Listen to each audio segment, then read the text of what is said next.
I'm as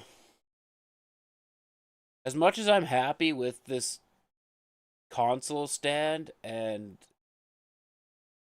whatever else, I feel like I can bring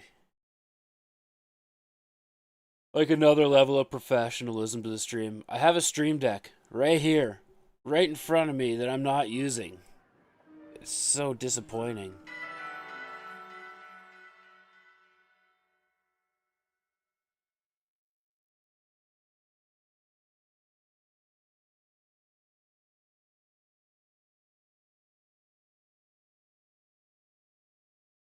The light switch is outside the house. Yeah, that's all sorts of wrong.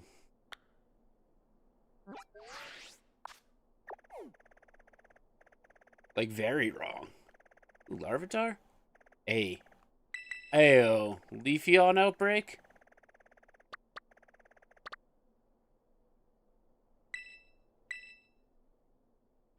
Is this early? I would have expected much before that, if that makes sense.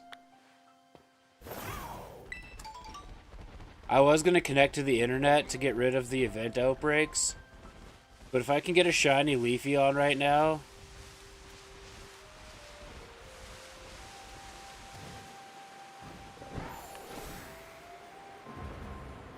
Ba, ba, ba, ba, ba.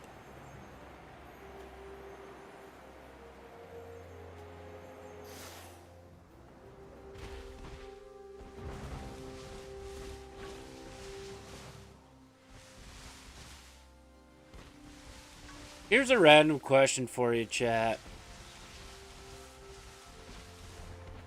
And I pose this as a generic question.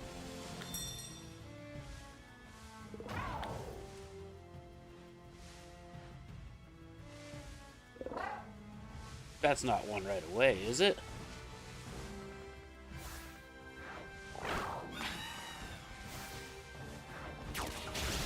Good.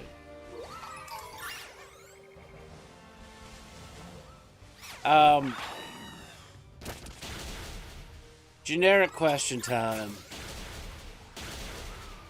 I don't know how to word this without sounding like a total asshole.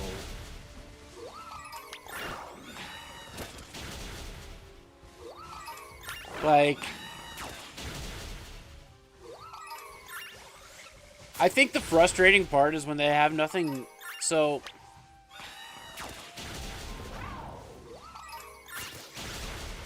by nature, I'm kind of a person that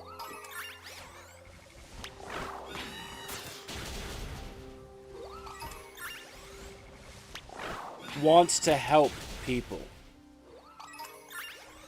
Like, I'm okay if you come to me with your problems. I'm going to help you out however I can. But if you keep just telling me that there's problems without actually... You just keep saying things suck, and then I go, well, why do they suck? Can I help out? And they just say, I don't want to talk about it. Well, then... why even say they suck? Like, I don't know if it's like attention seeking or what it is.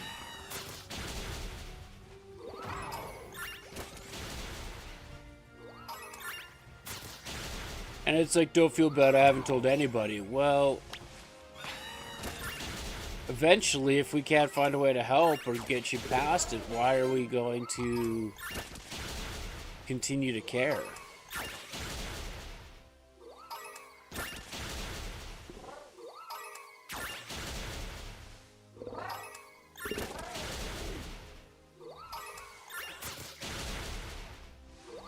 Well, that's just it.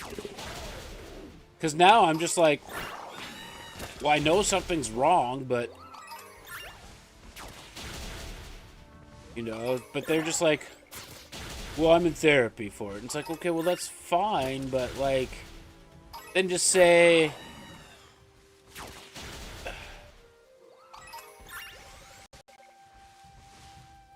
I wouldn't have been surprised if this outbreak has dispersed already, because we have been like on a rampage, like crazy. Stupid oops.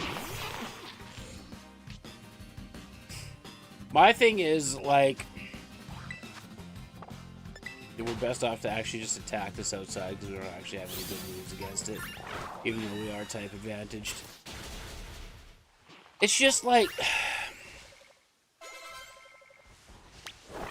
especially when you're friends with this person, it makes, I don't know. It's almost like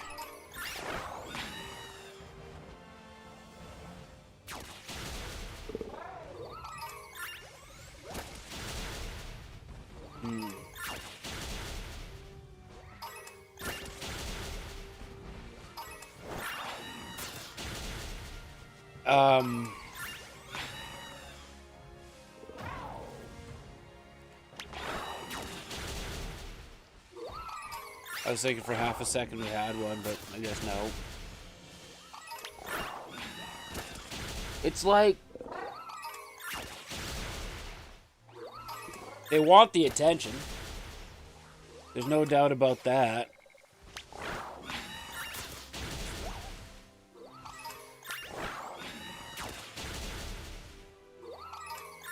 And my gut has a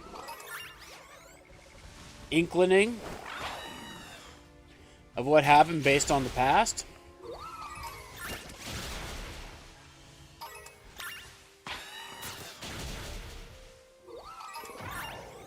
And what I would say is no coincidence.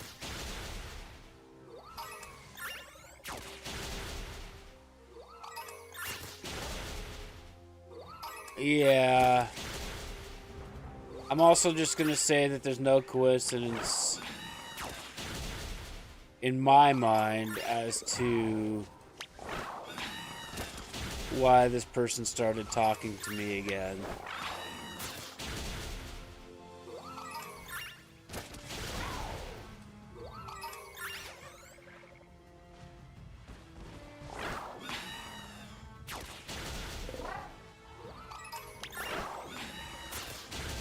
Pretty sure this is just shadows, but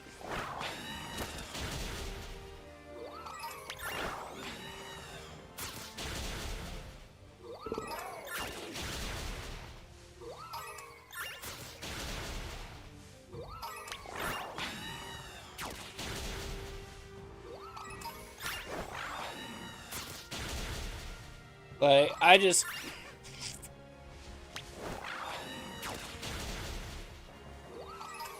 I'm not at a point where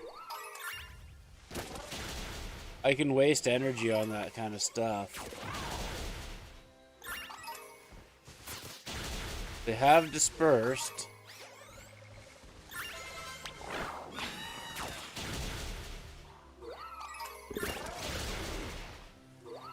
Well, and it's just like, it's not...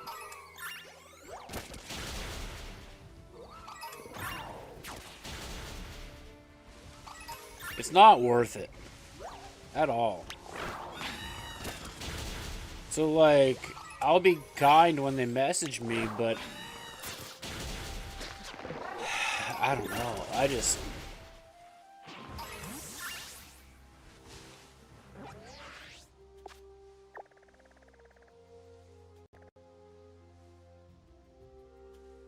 No, it really isn't. And... not only that, but I just don't have the energy for it. Dreadnought Outbreak, but it's kind of in a shitty spot.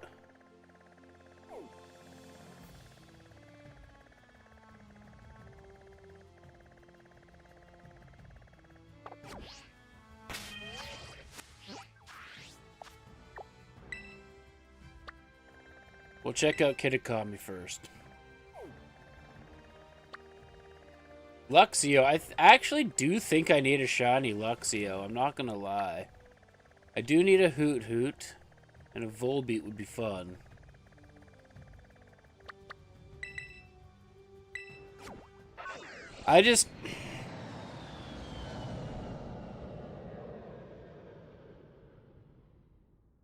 I also am very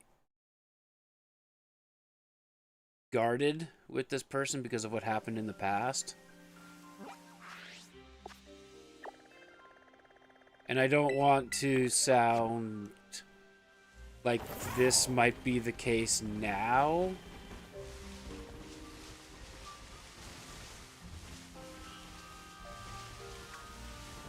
But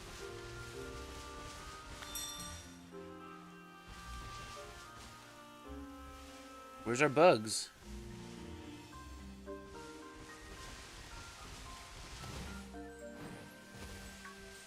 Is this another one where they only come out at night? I mean, that would make sense because they're like a firefly.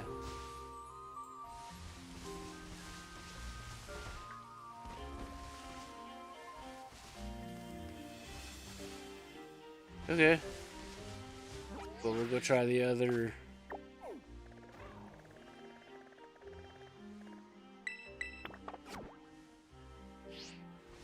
The other outbreaks, I guess.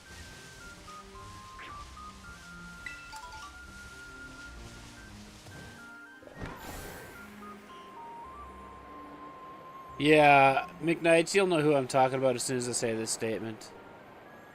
It's one of those, hey, we've been hanging out. This is me. We've been hanging out for a while now, and I kind of like you. You want to take us the next step? I'm still in love with my ex, and he's a great dad.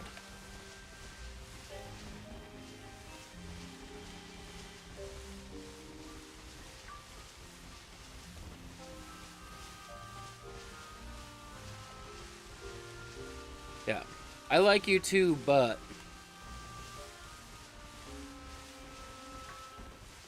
to me, I think there's no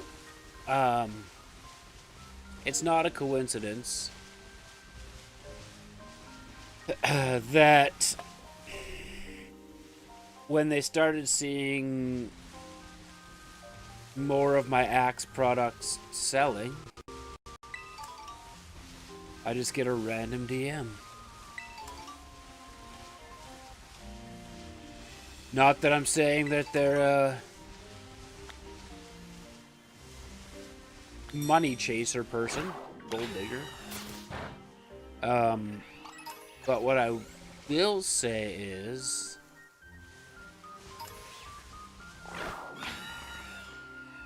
I treated this person far too good in the past, and I think that they're looking for that go-between again.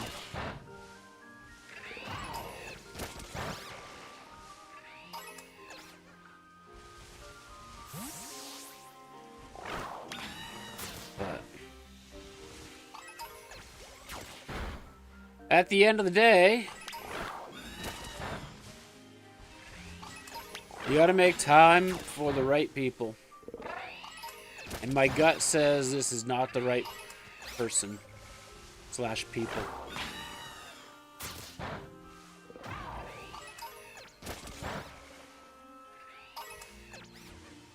And for those of you who don't know, I got a pretty big gut, and it's usually right.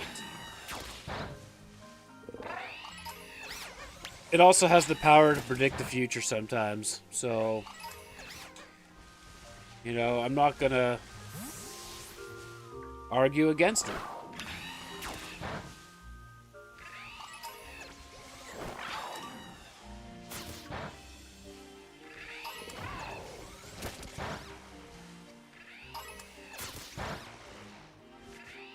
Can attest. So can anybody that's been watching my streams for a while. They've watched me predict when a shiny is going to happen. I think my most famous one is an Applin. I should probably run down this alley just in case we find a shiny Applin. And then I immediately run into one.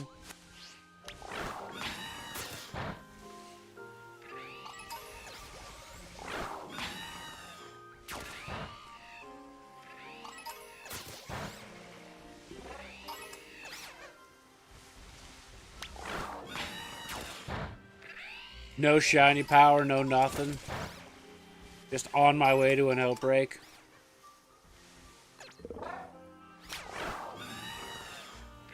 Bro, I know that one's not shiny, alright?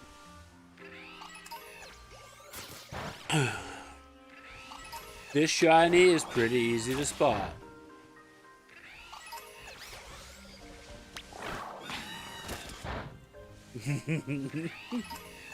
You mean the work one?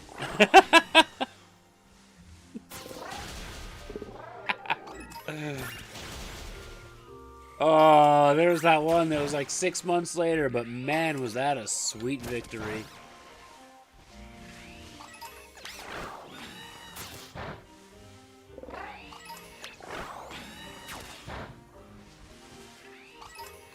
Oh, that, well, okay, so there's two. There's two.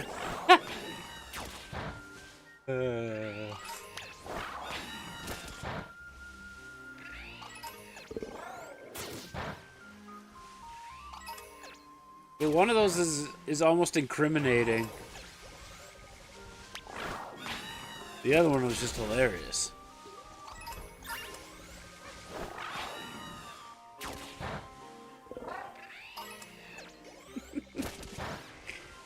God, I hate this day today. I just wish the building would set on fire. 20 minutes, like 2 hours later, the whole building fire alarms go off and we got to evacuate.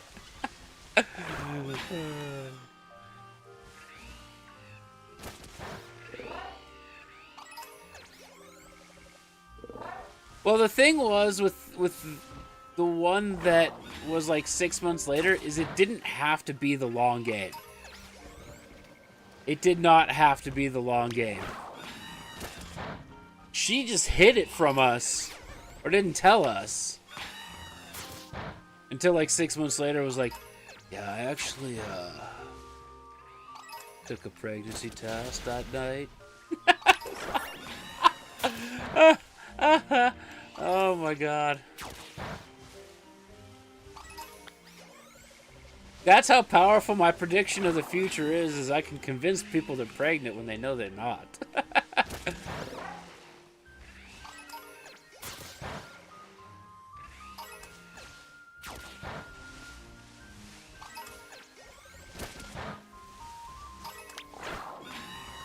Have I ever been in this little cave? Nope. I don't know what it would normally spawn in here. Rock ruff. Cool.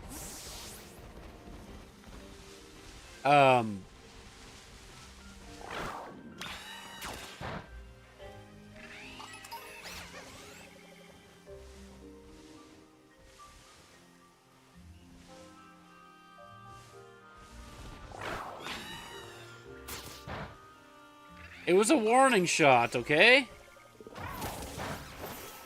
I was trying to forewarn you.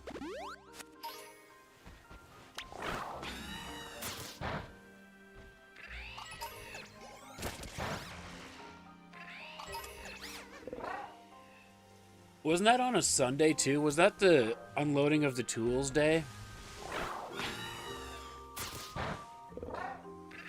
Or no, that was a Monday. That was a maintenance Monday. That was another one where I was like, bro, he's gonna show up, but I got this happening, and you were just like, dude, go. That too. And I was like, he's gonna show up, because we were panicking. We were pushing hard to try and get done so that we could both just leave. Before he got up, before he showed up. Yeah, we were like just putting the, not the frames back up, but like the terribly constructed wooden borders to protect the bolts. We had one of those left. I remember what I was doing, what I had to do that day too, that you let me go early. It's not even, it wasn't even a family dinner. It just clicked with me. I was buying a Pokemon card off of Marketplace. And I scheduled an appointment with the dude.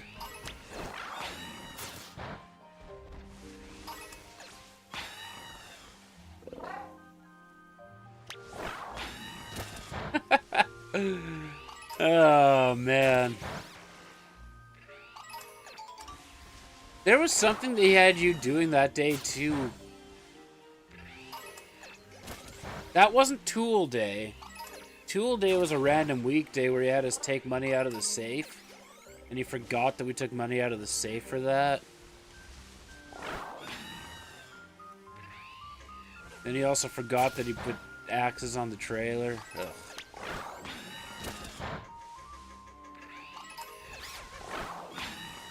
In all fairness, I still have that card that I got from Marketplace, and it's actually starting to go up in value, and I'm starting to actually get a good profit from it, so.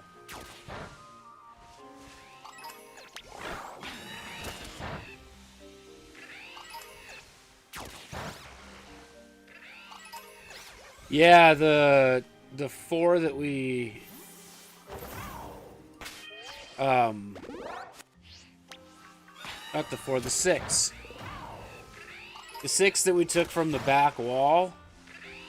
Well, I gotta try something different. Do you? I have this idea.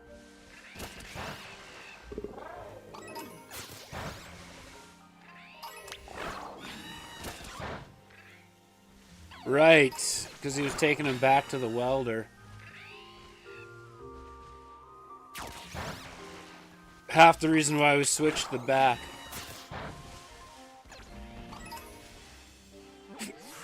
I'm sorry for the other people that are in here that have no idea what McKnights and I are talking about.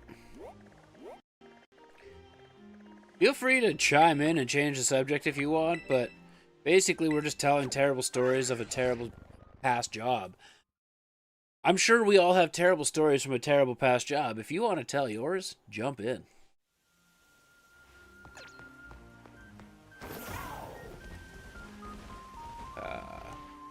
It is only a night creature.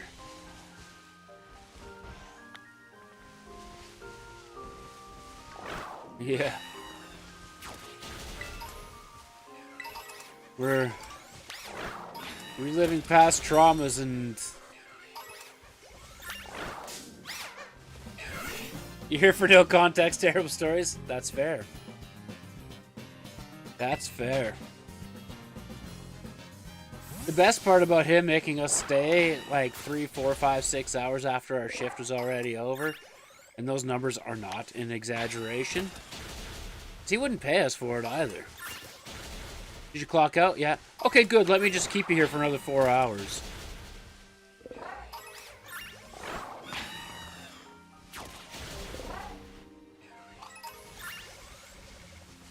Why did we clock out already? Oh, I don't know, because we were 2 feet away from actually being outside of the building.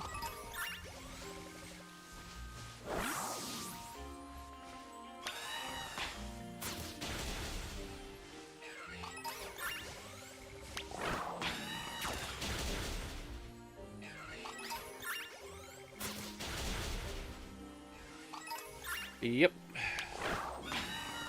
Or like, we opened at 4 o'clock. He would schedule us for 4 o'clock. I knew I had a bunch of stuff to still get ready, so I'd show up at 3:30, get everything ready, and then he would just adjust our time back to 4 o'clock, saying, "You're just trying to steal half an hour of labor from me." When in reality, all he has to do is look at his security cameras to see that we're actually working.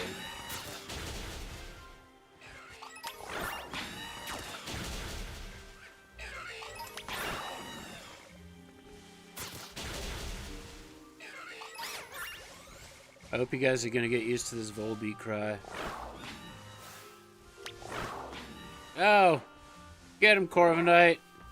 No? You know you can fly, right? Like... I'm pretty sure between McKnights and I...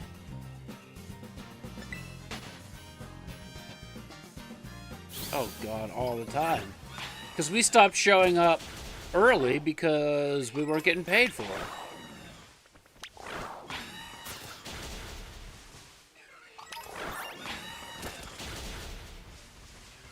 Especially on Saturdays when kids had birthday parties booked right at noon.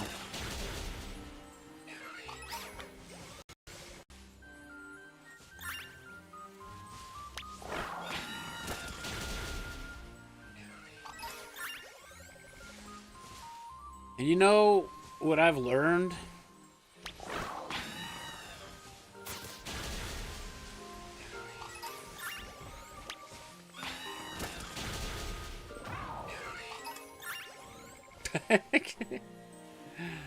You Lucky Charm, you're in the right place.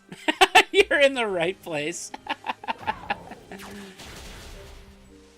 Yeah, then we hope he did his job and ordered the pizza, which didn't happen like 4 times.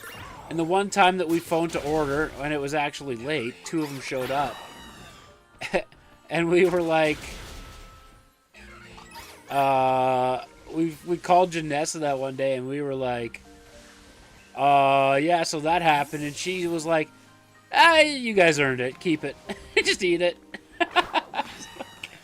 Thanks, Janessa.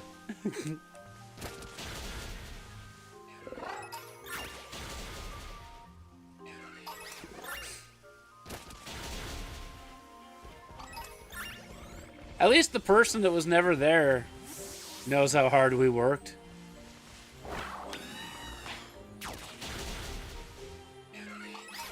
As terrible as that sounds.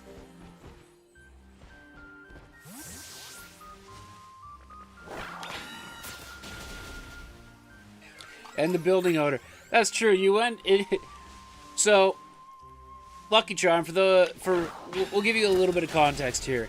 McKnights and I used to work at an entertainment facility that was combined with virtual reality and axe throwing. And the building owner actually ran a liquor store in the basement of it all. It was pretty sweet. And McKnights went to his liquor store to get I think you were getting like a beer for a recipe or something. And the building owner in the liquor store looked at McKnights and was like, "What happened to you? Where do you go?" And then, you know, he explained the situation. "Hey, that's a shiny." "No, it's not a shiny. It's an Illumis opposing to be in the Volbeat shiny." Stupid, ruined it for me. And the building owner's like, "Well, you work hard unlike anybody there now." So, like, even the building owner... I mean, the liquor store wasn't connected, and there's so many safety regulations. Okay, I'll put it to you this way. There's so many safety regulations. When the place is ran right, that throwing axes is not all that dangerous.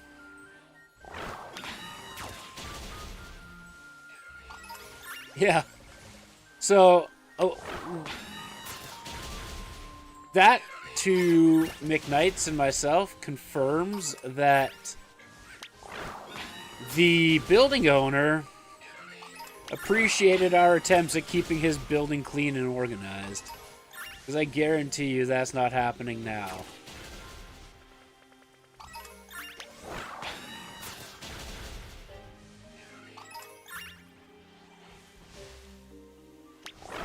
I should almost go see him, honestly.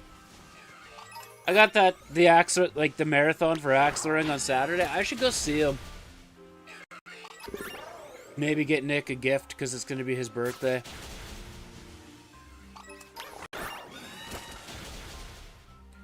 Plus it's IATF. I don't care to be competitive in IATF.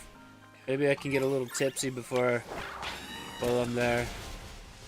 Not that I care to, but... Never know. Maybe I'll get free stuff.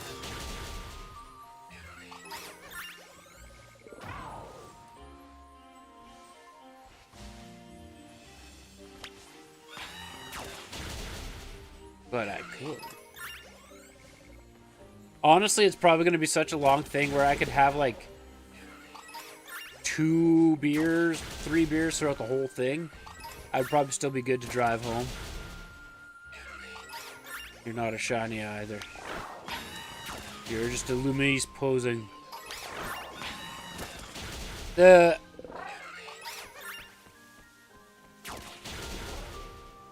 My thing is, well, this whole event is gonna be like...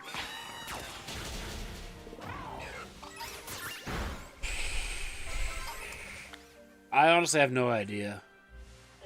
I know that out at the range they have at least 4 lanes.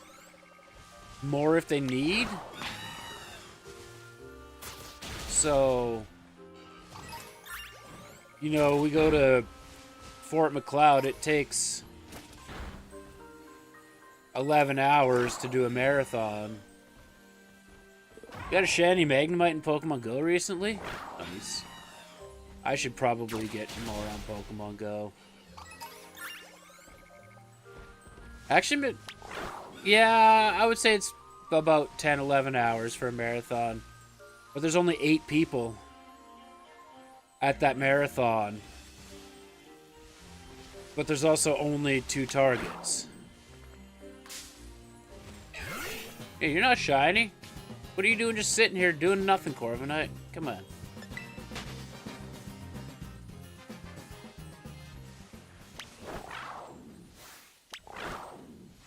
Did we break... yeah, we broke Corviknight.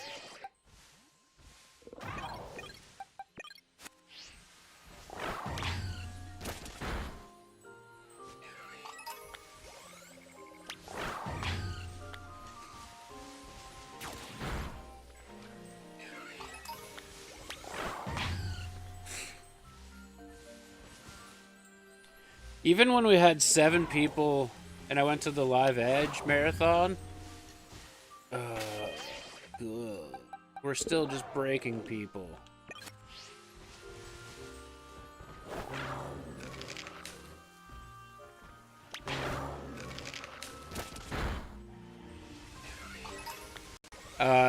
We did everything on 2 targets for that. 7 people. Started at 11. I think I was on the road by 8:30-ish.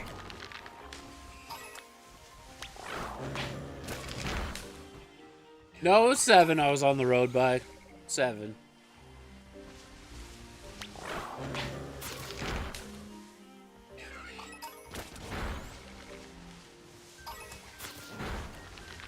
So that was 8 hours. But people are going to want to party because they're actually celebrating somebody's birthday. I'm going to have to unretire the Corporal. I also have to measure my big axe handle. I got to make sure it's at least 25 inches.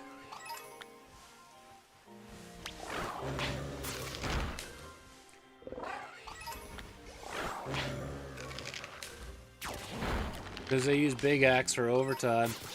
If not, I have my other, like, homemade one. And seeing as this is IATF and I've never thrown IATF before, I'm probably going to suck, so I probably won't have that much overtime. It's also Premier rules. My first ever IATF event and I'm just jumping into the hardest area. Seems about right. That's who I am. Hey sir, you get to throw axes how often? I don't know, like maybe once a year.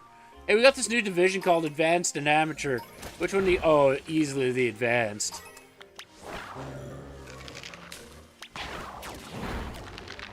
Are you sure about that? Nope. Are you gonna do it anyway? Yup. Are you gonna go 0-2 everywhere you go? Yup. It's not true. I didn't go 0-2 everywhere, but... I went 1-2 at the tournament. The only tournament with those rules.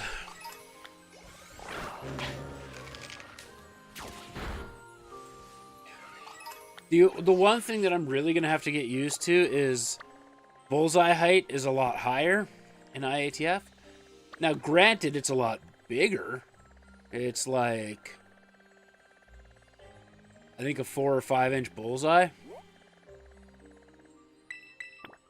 And... okay, so I can't... I couldn't call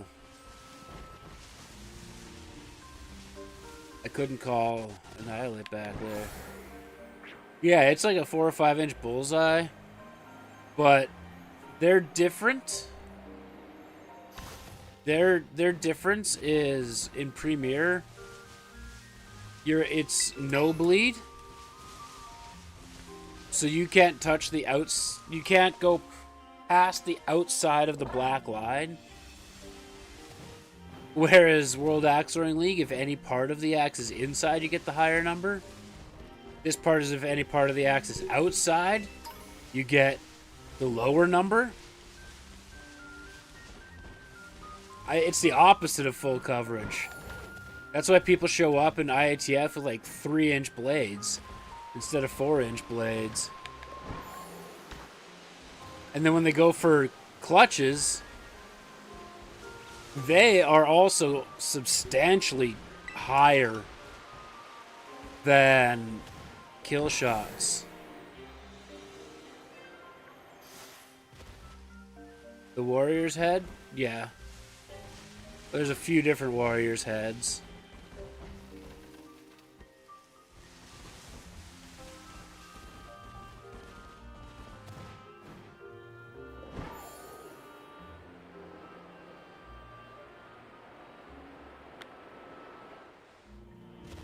There's a few different warrior's heads.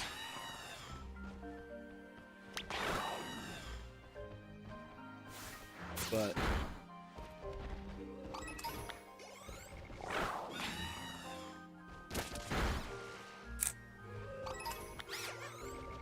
Hulu.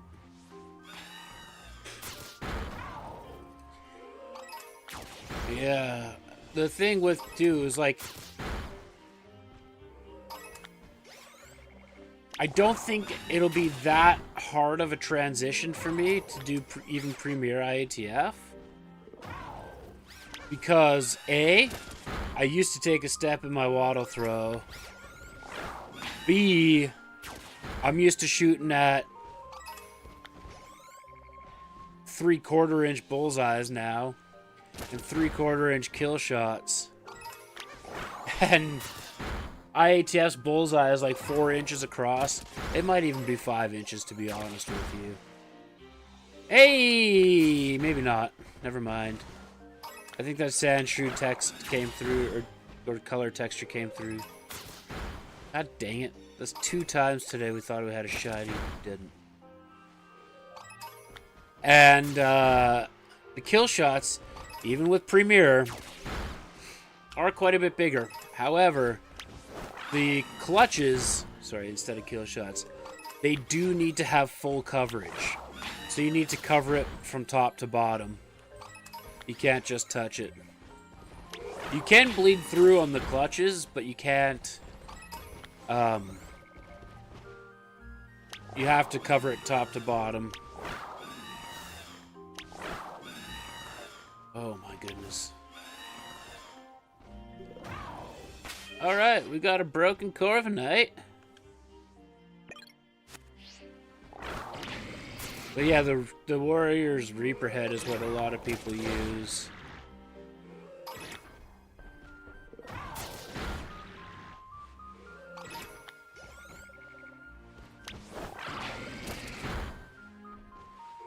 One thing's for sure, though, is if I don't have a big axe that works either for me or for IATF, I will be going to the right place that somebody will have one that I can use.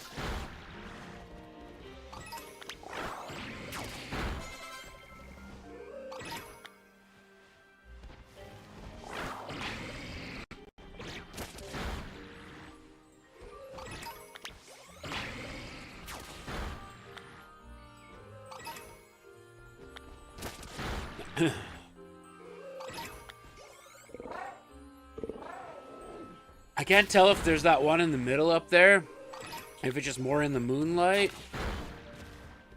Yeah, just more in the moonlight.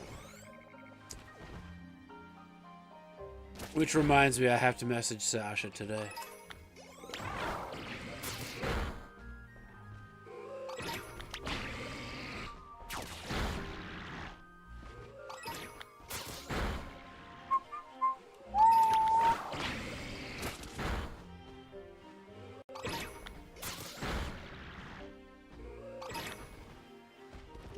Mostly for a where the actual heck am I going?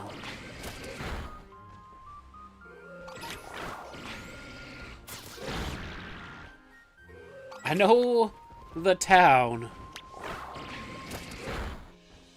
And I can get an approximate area from that. But where do I go after that? Watch, she'll be like, it's the one place with targets outside. And I'll be like, thanks.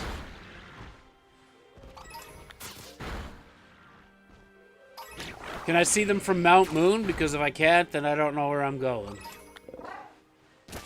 I wear glasses. Can't you see I'm blind?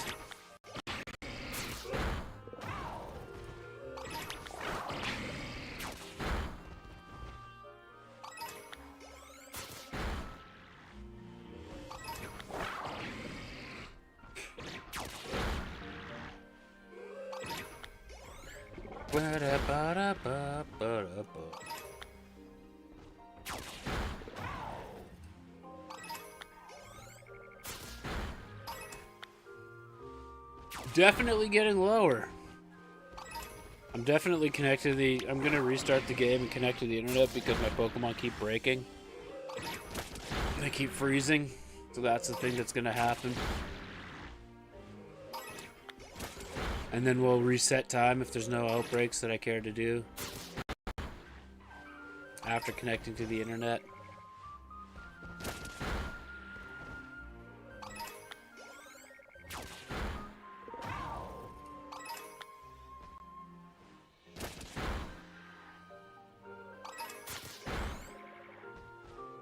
The outbreaks haven't been kind to us today, but I'm also not doing anything to boost them.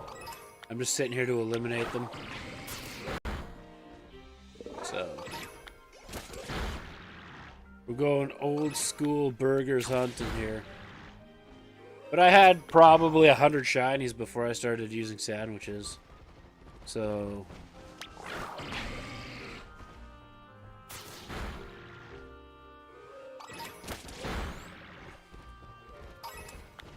this doesn't even faze me.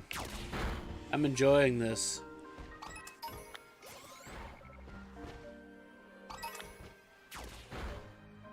I like when shinies aren't in an expectation.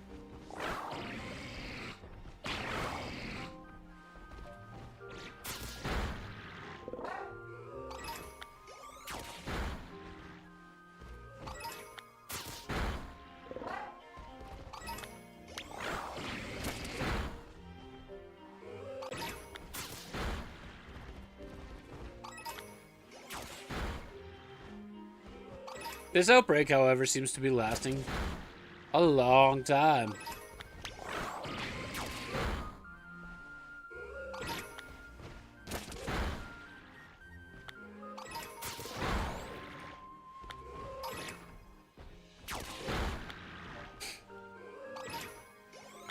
I also thought of something, McKnights, with the axe handle that I want to do that's Badlands themed.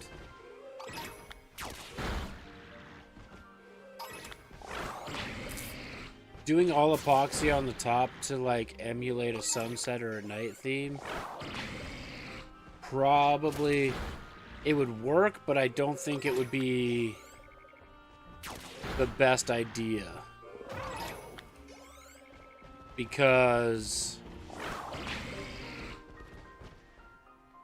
if the axe head shifts, epoxy's more likely to chip and crack than wood where it's just gonna shave off.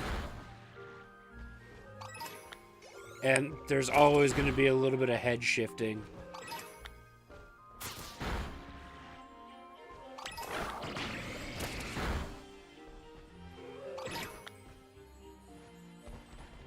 There's still a question I'm gonna ask Goose, for sure. Oh good, we broke Gudra.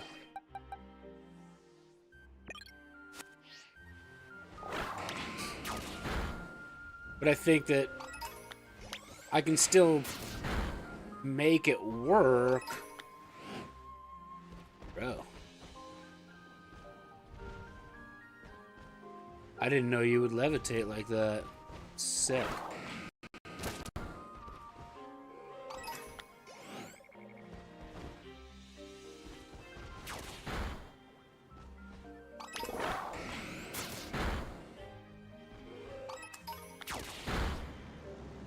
I'm very distracted by what Metagroose is doing right now.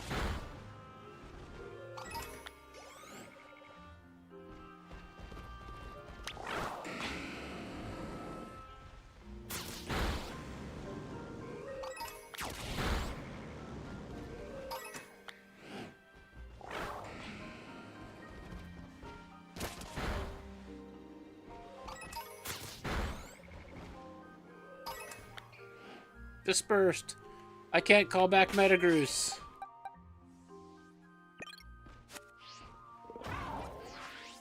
I don't think there was any other outbreaks that I cared about here. Alright. To Blueberry it is. Ooh. Yes, please. Mini or outbreak where we'll never actually tell if it's actually a shiny until it's a shiny. And then it blows up in your face like my first one. Horsey we don't need to do, so I'm not worried about Horsey.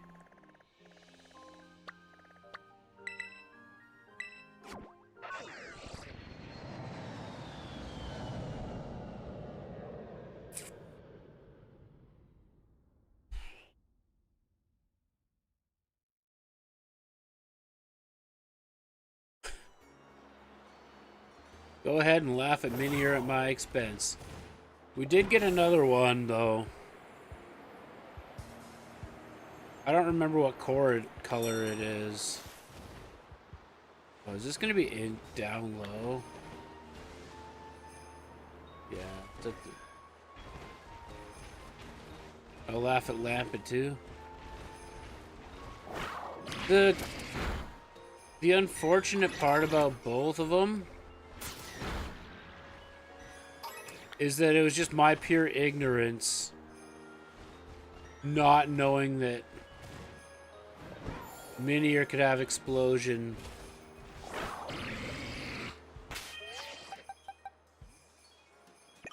And that Lampent would have Memento. So it was just pure straight up ignorance. But what can you do? I learned.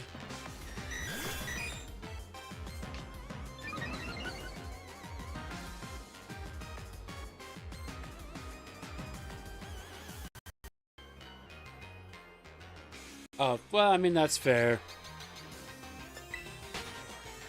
Who am I to be greedy, right? Should we talk about the first Gibble where I ball swiped it and then it used takedown for some recoil damage and then died? And then I got like 4 more immediately after that without doing anything.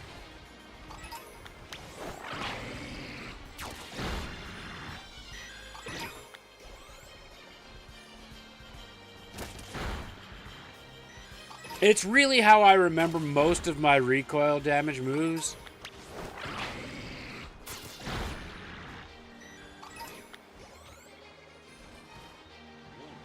Why don't I remember that? I had a Mischievous disappear into a cliff in Arceus.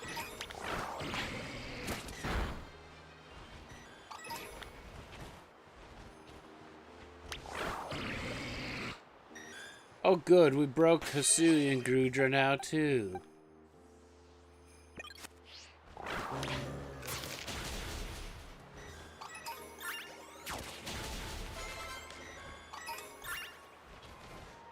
Every Pokemon ever is breaking. They're desperately trying to get away.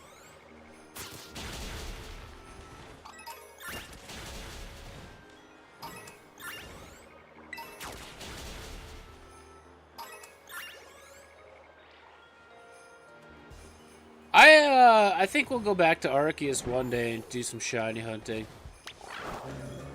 Oh, good. Let's break Annihilate now. Yep. He still wanted to fight.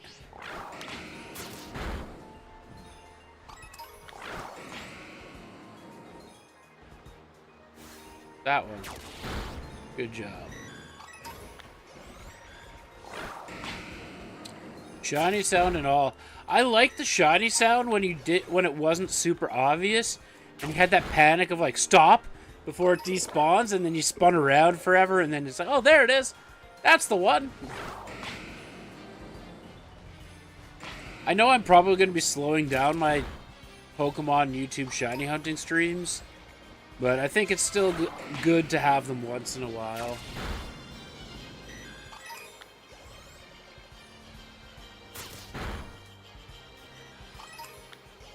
I do know that my Twitch is going to be a variety channel, for sure. But when I do stream Pokemon, I'll be streaming to both Twitch and YouTube. Can you float that high? Yes.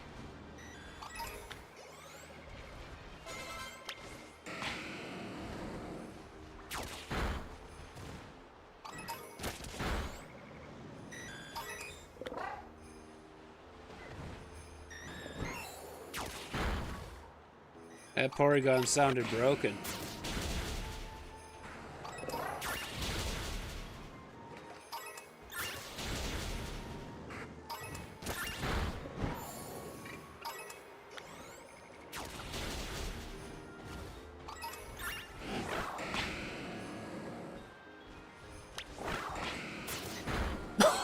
At least I'll have a Stellar Crown ETB to open up for you guys tomorrow. Also, this is an announcement. Be on the lookout for a website soon.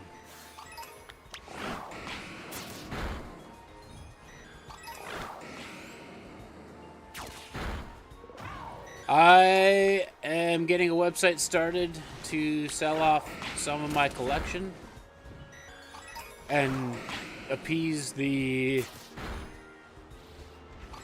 wholesalers I've been dealing with. And I'm going to do my best to get the card business actually going again. So, yeah, be on the lookout for that. I'll let you know when it goes live. Which reminds me, I found another Elite Trainer box with cards in it, so I have more sorting to do.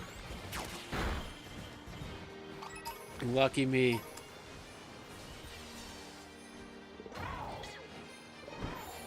But I think the best way, because I'm sitting here and I'm sorting everything, instead of, and this might only matter to McKnights because he kind of understands my process of what I'm doing. Oh, do we got a broken Metagross now? Up. I think what I'm going to do is after I'm done sorting everything, instead of searching everything up all at once, I'm going to build the website and have it go live right away. Even if there's no inventory on it, at least I have that part of it done. And then I'll add cards to it one at a time. So then I can look up the value and put it on the internet or on the website right then and there. And then that way the inventory builds as I'm going. I'm pretty sure it's just the time of day and you're not shiny.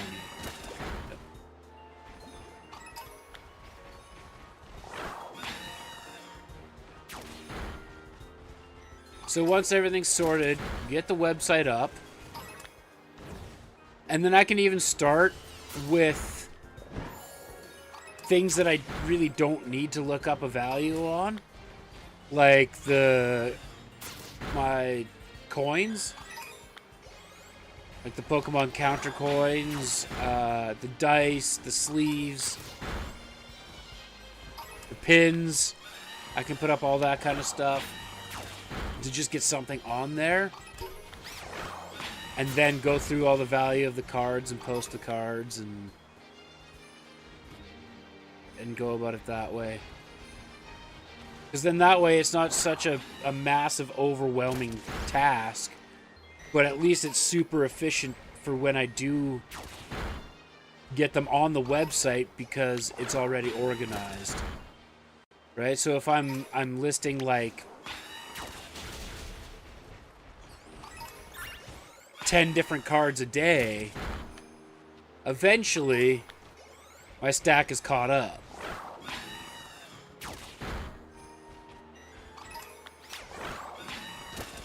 That way too, when the new sets come out and if I have some heavy hitters that go on, I can put them up right away. And what I'll be doing is I'll make a video of, like, for Instagram and Facebook, I'll be like, hey, blah blah blah releases today. I have some singles available from that set available on my website, blah blah blah. Right? Just easy stuff. Until I actually start getting inventory from wholesalers again. Not again, but just inventory from wholesalers. Yo, what up, guys? See you. Corviknight's broken.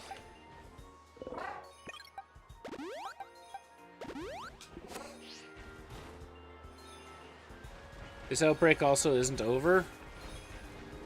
Oregon's just not spawning, and I think it's because there's too many Pokemon up top.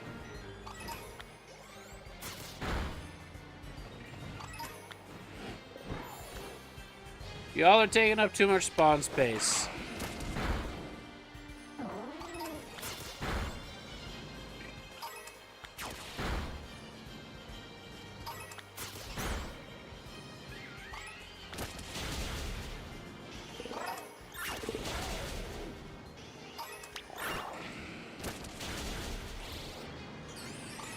Stop taking up precious spawn space.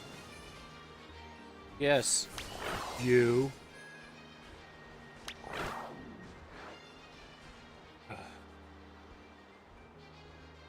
Did he just disappear? Metagross just disappeared. He's just gone. Okay. I guess it was nice knowing you. I'm gonna have to go find another shiny Beldum.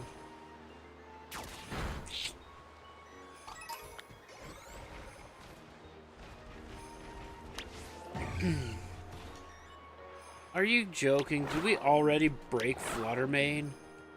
Jesus, this game sucks.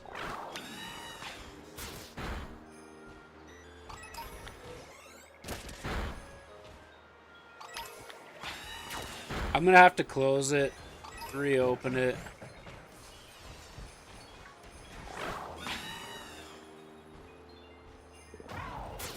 Connect to the internet. I'll probably get more outbreaks if I do that.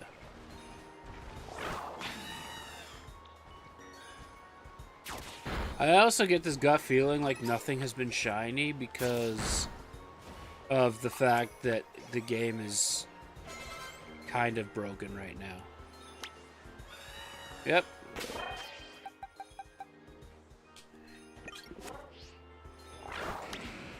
I even have delay in the menu right now.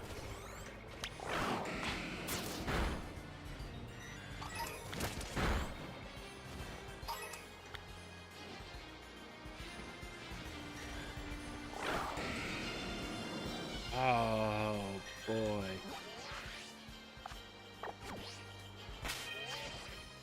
I don't even care. I can't do it anymore. I just can't.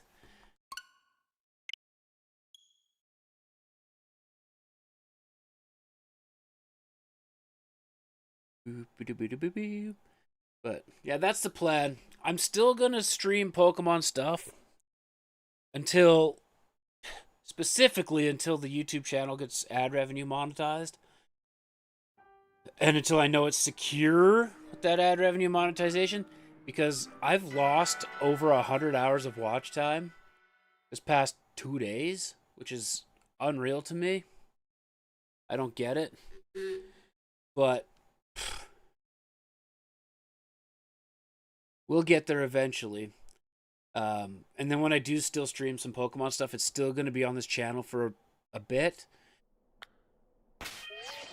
But I'm more likely to do a bunch of card videos on here more so than gaming. And then when I know the card videos are self-sustaining, then Tropius we don't need. Do we need? We do need a Fracture, though. In fact, we need 2 of those. Bronzong we don't need. Grapherize, Pre-Evo we do need. The name is escaping me. Don't need that. We do need Swablu. So, yeah, that was cool. I appreciate that restart. That did good for me.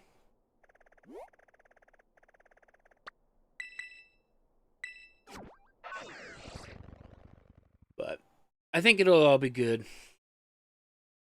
The biggest thing is finding a place that... Shiny luck? Yeah, 5 Gimme Ghoul coins. We're gonna get some shinies. Is creating a place that I can sell my cards without a massive amount of overhead to start. And like eBay is great, but on like small I was honestly trying to fly there and it wouldn't let me fly. On small transactions, you get so many fees. Holy cow. Like, to put this into perspective for you guys, on a mystery pack, I was selling them for $3.49. And each pack actually had about $5 worth of cards in it. So I was already losing there. And eBay, especially for cards and stuff, people really don't look at it unless it's a high value card. Like they want free shipping. That's just the answer. They just want free shipping. And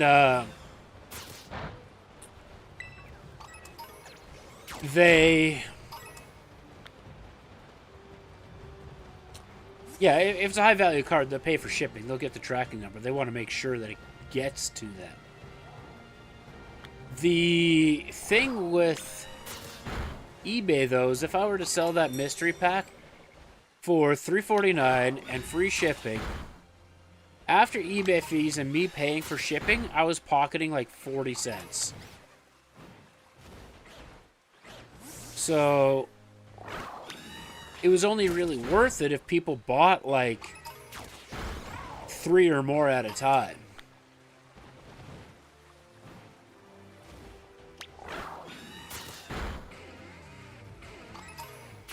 This way, on my own website, I can break apart those mystery packs. And on a website, people expect to pay shipping. I can have deals where I spend more than X amount of dollars and get free shipping. That's fine. I'm okay with that because the cost of the items outweighs the cost of the shipping. Especially when it's single cards, that's not hard. Please tell me we haven't broken this game already. Oh my. Or is it because we're on such a steep incline? You know. But I can break apart those mystery packs, and I can go through and be like, okay. Well, now the ultra rares, I can actually sell for $2 a piece, $3 a piece, and all the cotton cards will sell for 10 cents to 25 cents a piece. Cool. It's great. Love that.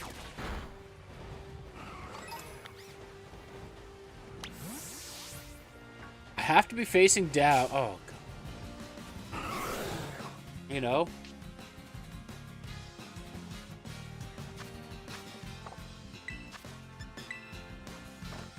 It's just overall more profitable. I know there's definitely going to be website fees. There's going to be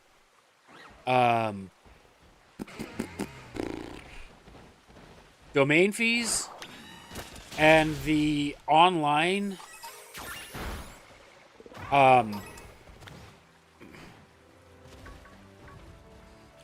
POS system, I guess is the best way to put it, that I use will likely have some fees as well. But the nice thing with domain fees and like actual hosting fees is like those can be paid once a year and then you just forget about it, right?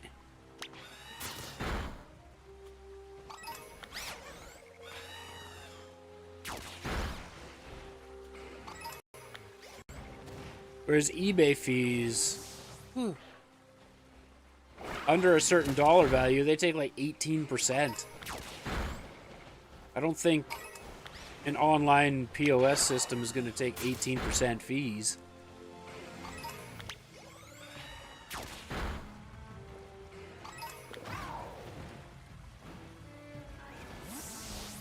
And if they do, I need to find a different online POS system.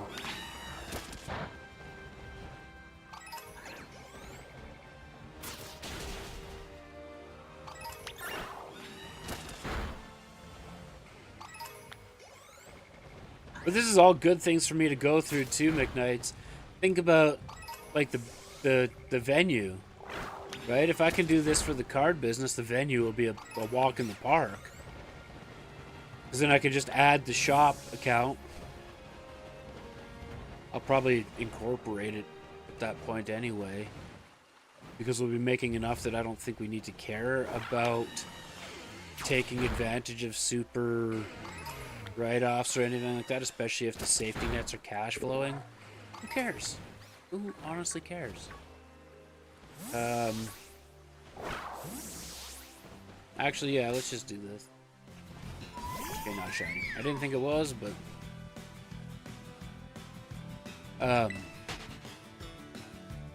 because I'm gonna sell the axes on our website too that I build, not just in store. If they sell it in store, it's easy enough to remove from the website. But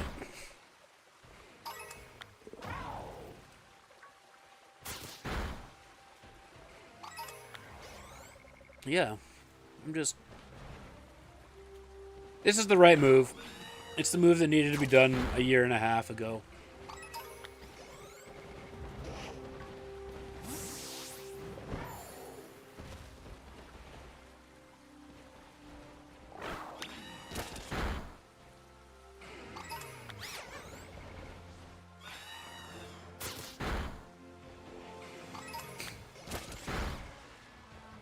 I'm not sure how long I'm going to stream today. I actually have a ton of stuff that I need to do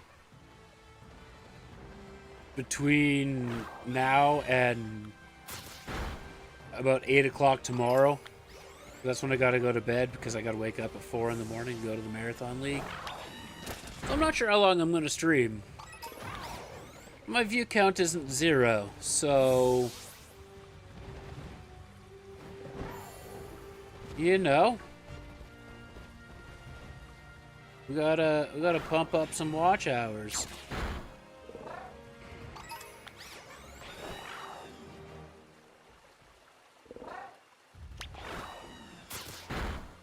Early mornings suck. Early mornings suck only when you're doing something you don't want to do.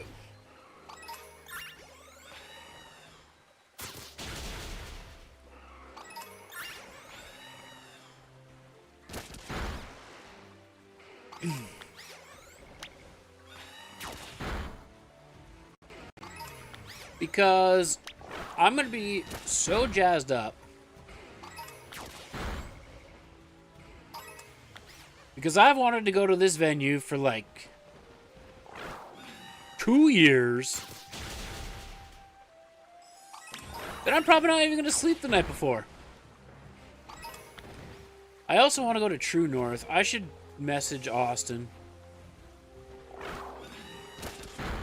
They said they were going to have a marathon the week after the Live Edge tournament, and they never did.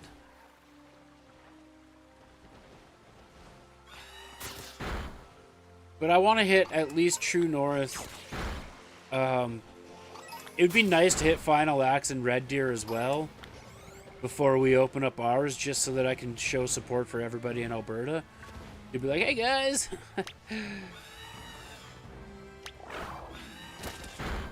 I'm here too. I helped you, you helped me. I could probably get Jason from Final Axe to come down, even if it's just for like one day.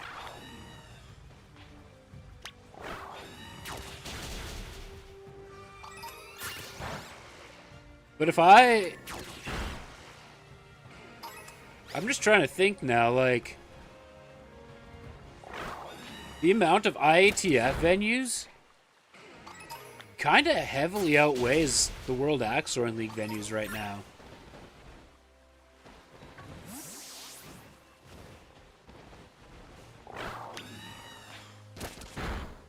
Because I think the only Waddle venue right now is Live Edge.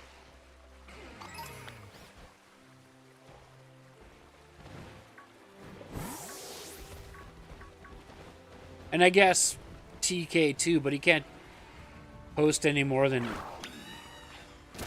like 6 to 8 people. But he is technically an affiliated venue.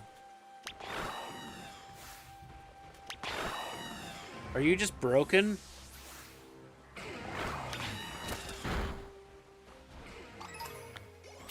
But outside of that, we got Goose and the range for IATF.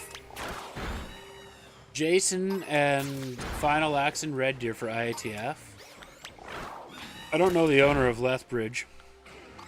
Yeah, I don't know their name.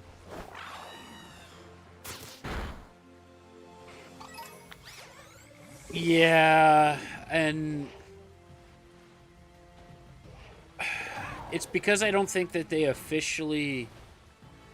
Like, if you go to the leaderboards, they do recognize a home venue or a shop venue for, like, points and standings and stuff, but I don't think that they promote it on their website because they don't take public bookings in shop venues.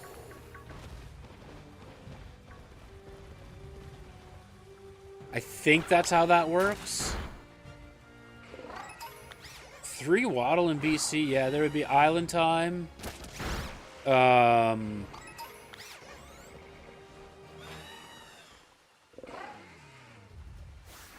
there's a couple more from the people that Lucas bought Island Time from. I can't remember the name of it, but I think there used to be a Bad Axe in BC as well.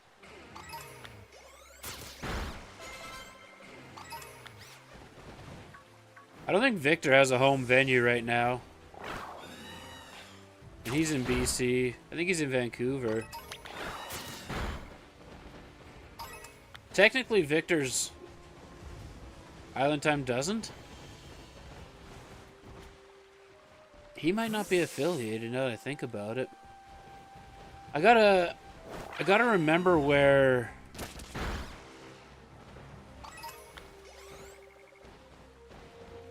It's the same company that Lucas bought Island Time from. He just changed the name. Axe and Grind? Is that in BC? Yeah, there it is. As soon as he typed it, I figured it out, but I read it afterwards. Yeah, Axe and Grind in Victoria. That's where Kevin, your co-worker's boyfriend, that's where he throws out of. And also Ray, who I beat in the Big Axe Marathon, but we're not going to talk about that, right?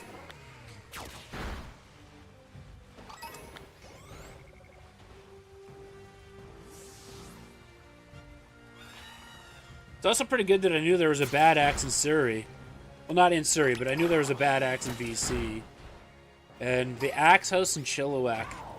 I think I heard of it, but I wouldn't have been able to list it.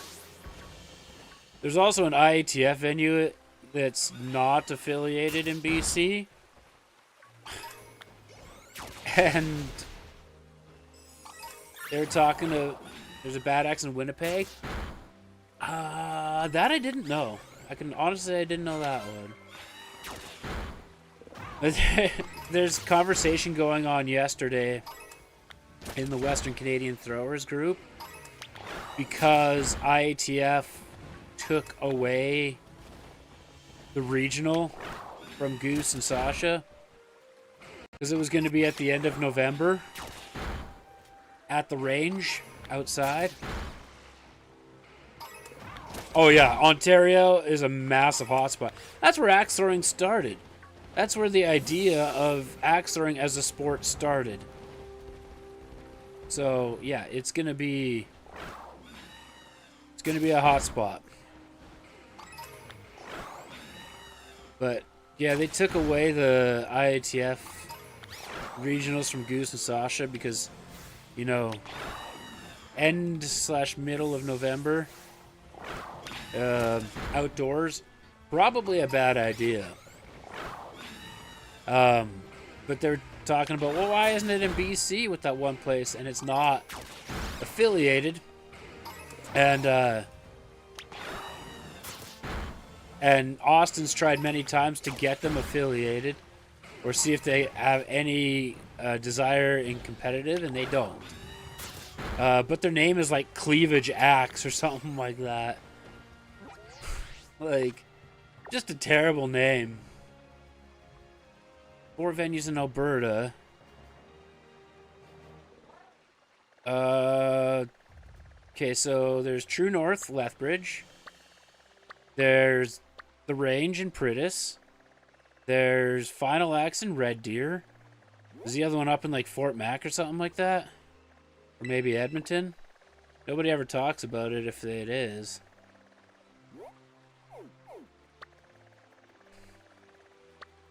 Unless they still have True North Red Deer listed in Calgary. Battle? Battle shut down.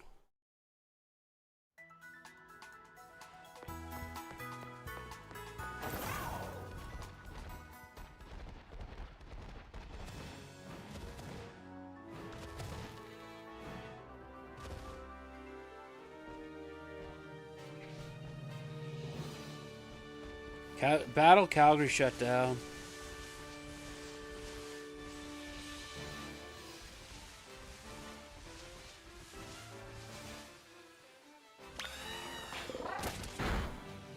Hate to tell the website they're wrong, but they're wrong.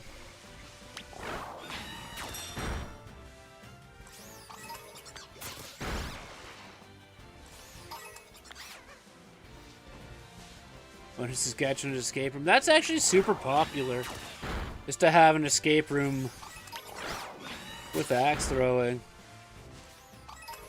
Actually, what I'm more and more discovering with successful venues is that axe throwing isn't their only attraction. The exception to the successful word is the one here.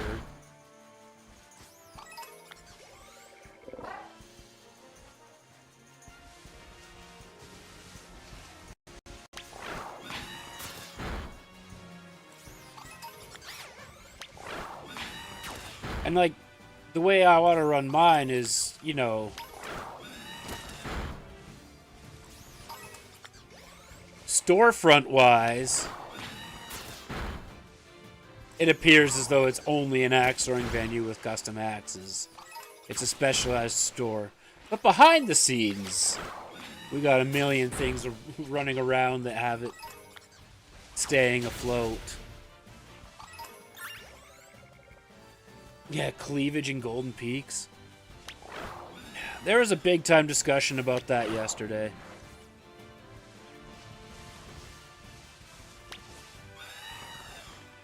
Don't tell me Corviknight's broken. Oh my god.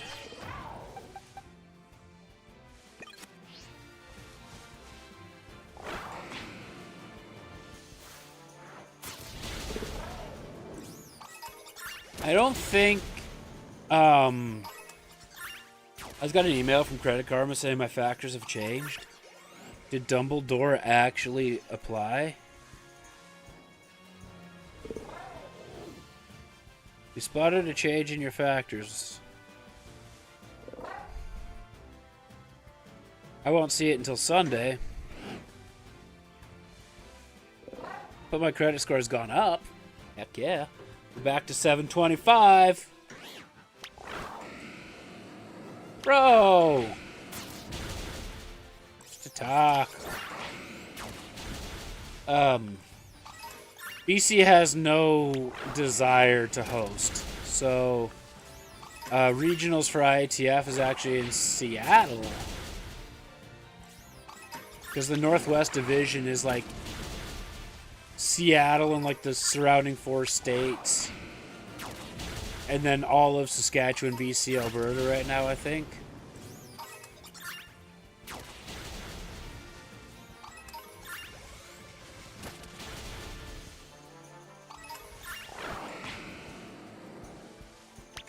It never used to be like that. I think Alberta used to be its own region in general. Because, as you can see, Alberta's also kind of a little hotspot of axe throwers.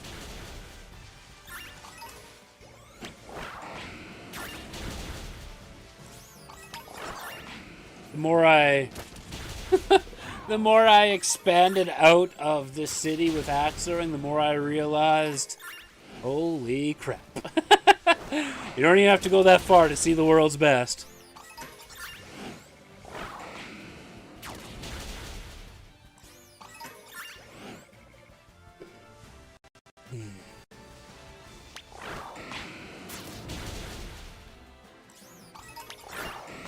Like, I think McKnight's one thing for sure, like, you seen...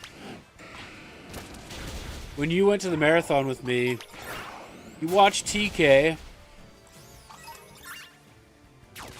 which I don't want to discredit him by any means. He is the second person in Western Canada to get a perfect game in Big Axe on the new rule set. But he's like a mid-pack thrower.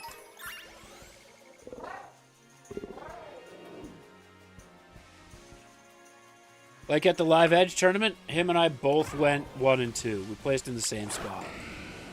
Oh good, a broken Metagroove.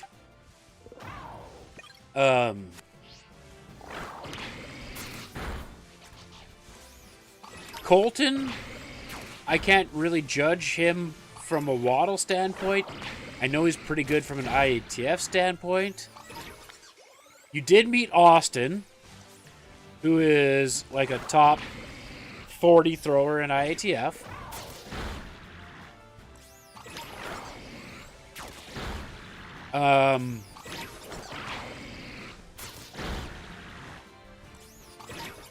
But I think if you ever got to see like Nick or Kendra throw,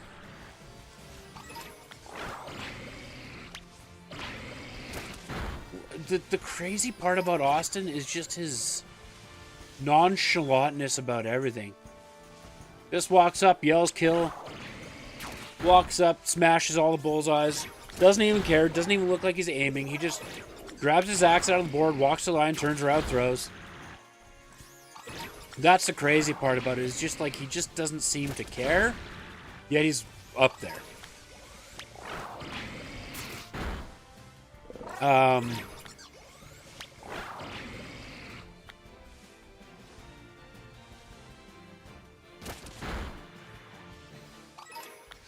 It's almost like first nature to him at this point. Holy cow, can Spadoops jump? My goodness. I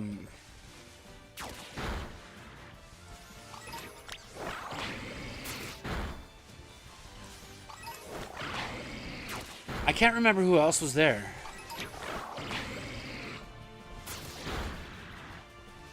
There was Colton.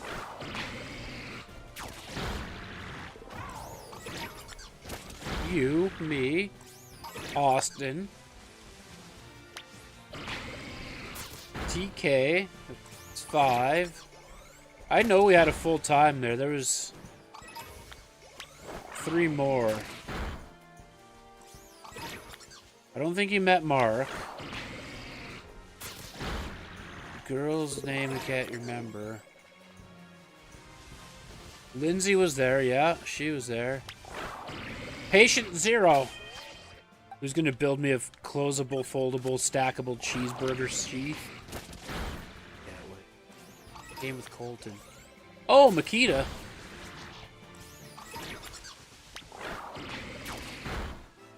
Makita French. That's Mason's sister.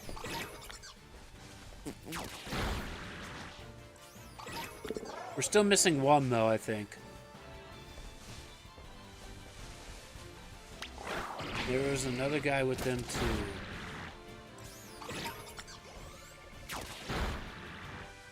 Wasn't Burton.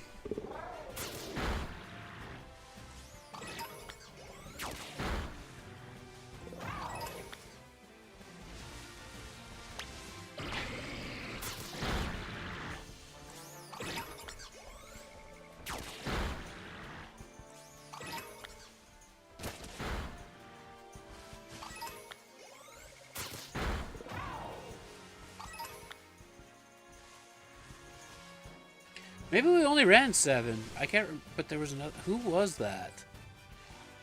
Well, guess Gudra's just stuck off in the middle of nowhere. I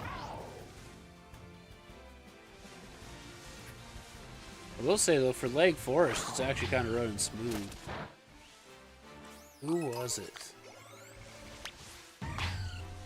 I remember Makita drove.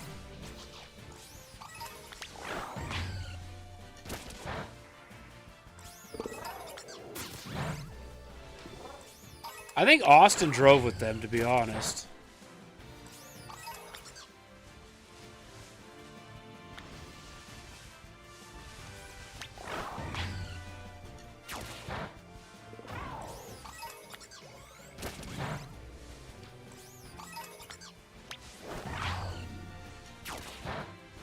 Give me a second.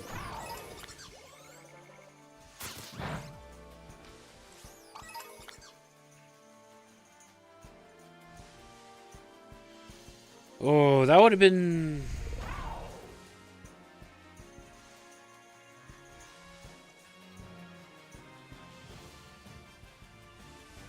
No, you weren't there with the Nathan one.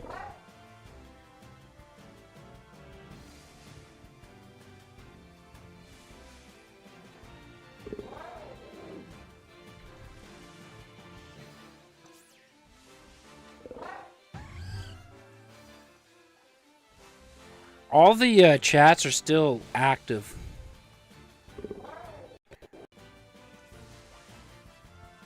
You came after...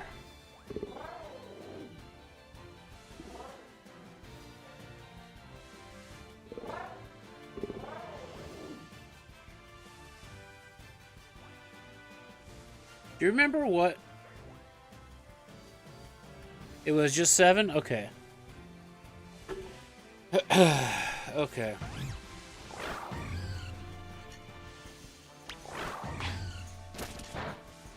Because, yeah, Keita, that was her first time ever throwing Waddle. She, ranking-wise and position-wise, 2024 Season 2. I was looking at Big X Season 2. You weren't there for that one.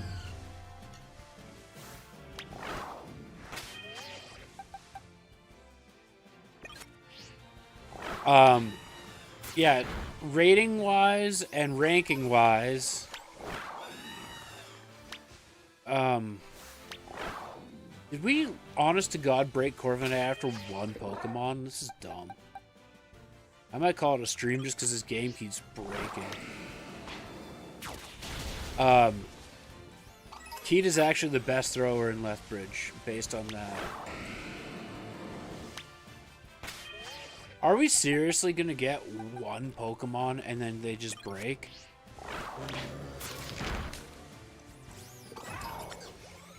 Yep.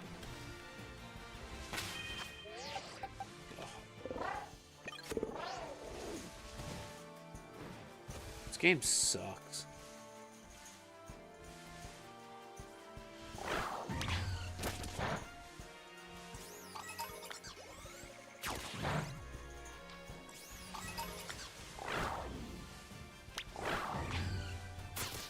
Jordan Burton, my duels partner for Waddle, he ended up winning the Last Chance tournament at IATC.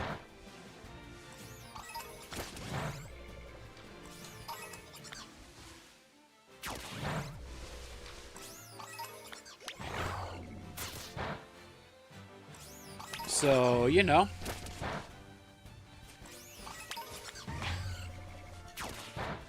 We got pretty good company. Nick in Calgary finished second at IATC.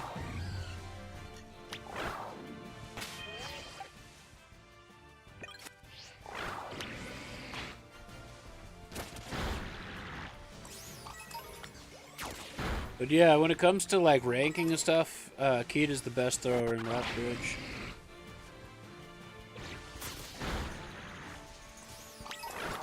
Based on a bunch of other factors, she's not. But based on the factors that IATC cares about, she is.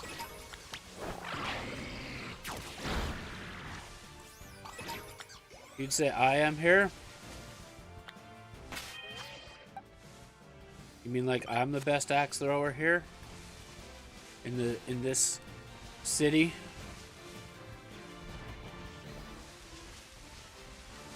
It's a pretty easy assumption to make.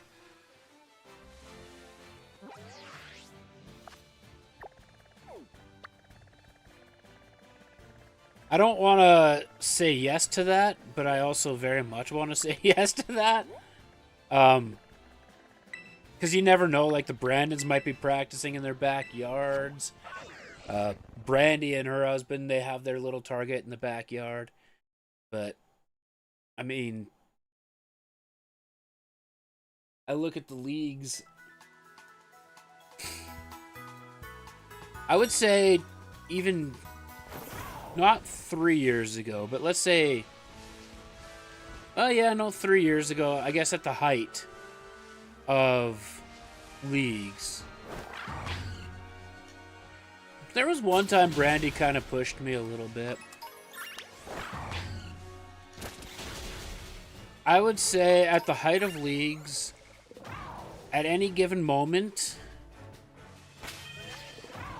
you could have said between 1 and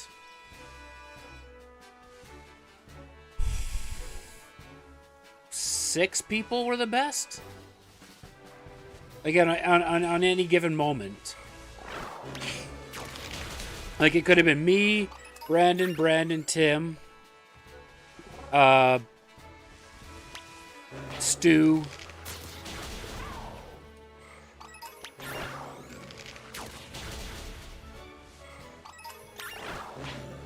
and what's his name that owns Back Alley Fitness. I would have put him in that category.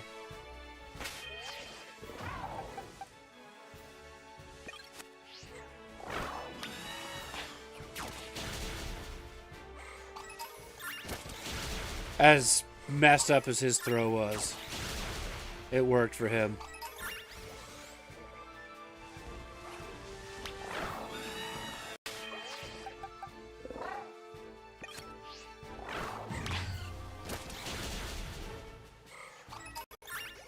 But I think Brandon could be up there too. Back in those days.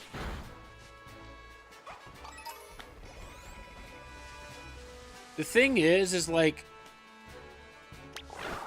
up until we had a singles division,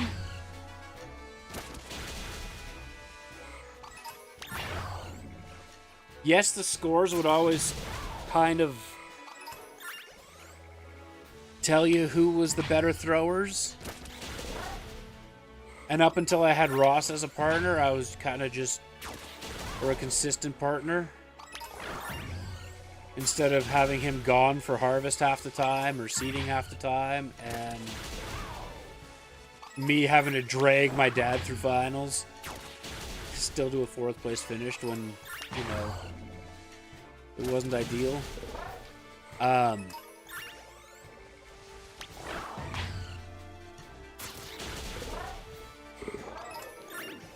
think it was mostly because of her shoulder.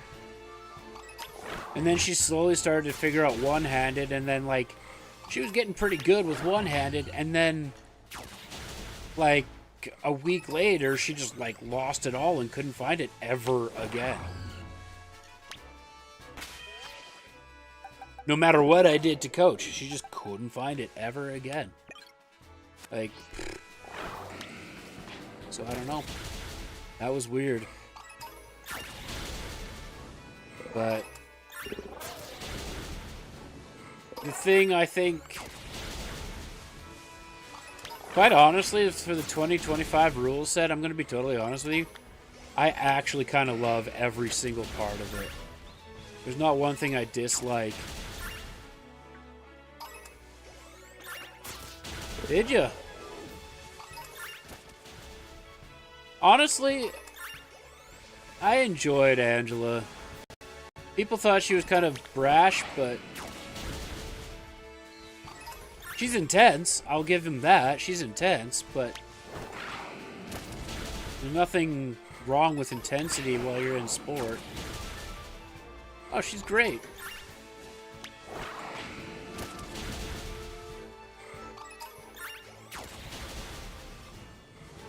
I think what it comes down to is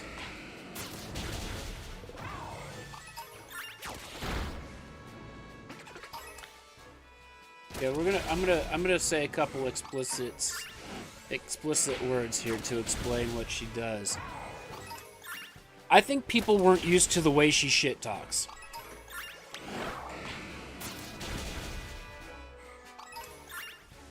I don't think there's any intent behind her shit talking. And I think that's the way she has fun.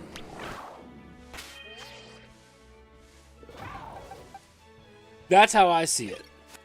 There's no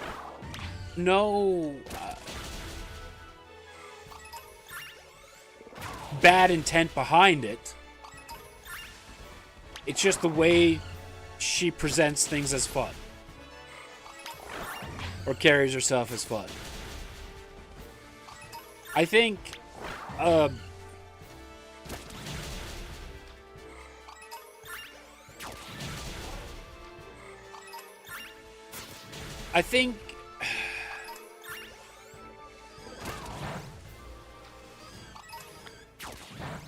this city has far too many conservative people.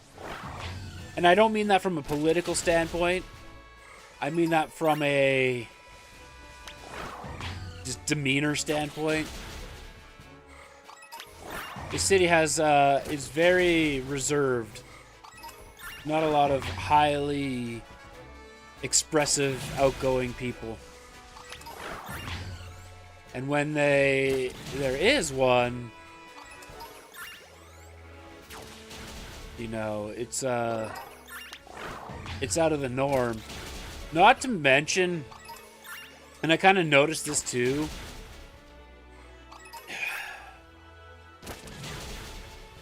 speaking from an act standpoint, I think there's a lot of crossover in the bowling world that don't even say that.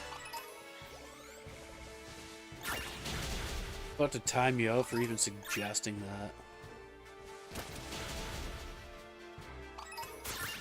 that.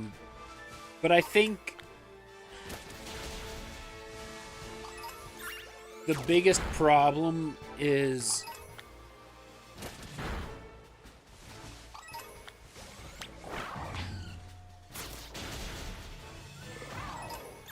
especially for rec leagues. I don't know how the bowling world works, but the fact of the matter is it's a rec league that we were running. There's no gateway to any advancement. There's no gateway to any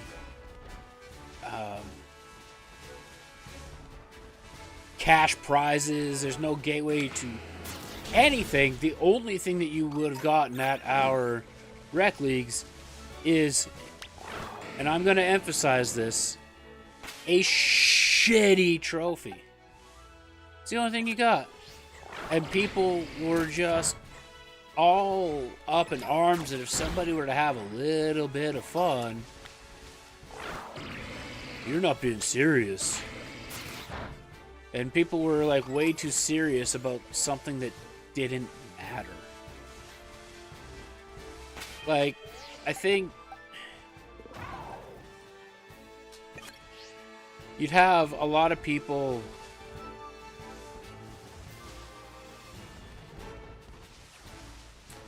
Brandon's, as an example, very loud, very... Yeah, see, that's a little different. That I can see taking a little more serious just based on the fact that there is that prize at the end of the night. And I found out that the Cornhole League does the same thing. There's payouts at the end of every night. And I'm not saying we couldn't do that, but I'm also not going to be charging a ton of money. So it's hard for me to make money, but if we had hosted a tournament, then yeah, we could probably do that. But the Brandons, as an example, though, when they were out of their lane, they would trash talk everybody. But as soon as they were throwing, it was all business.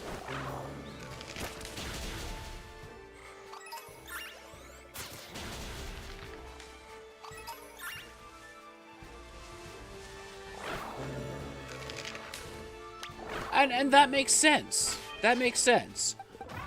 Like, the way I read the new rule set, I believe...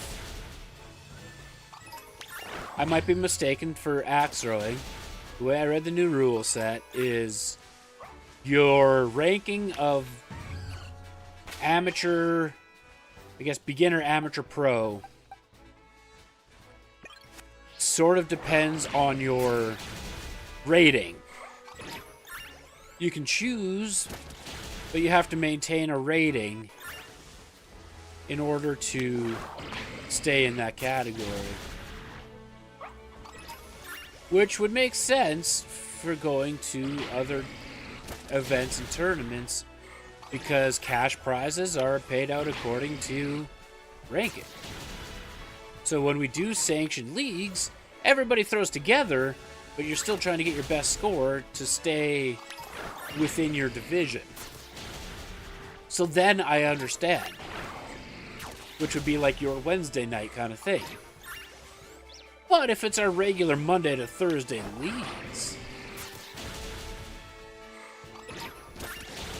only 4? That's actually kind of crazy.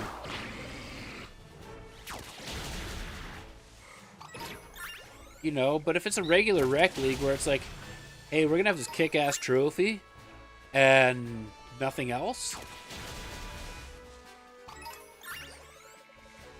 have fun until week 8. Get as loud as you want. Joke around as much as you want. So you're in. You're in by a safe margin, I'd say.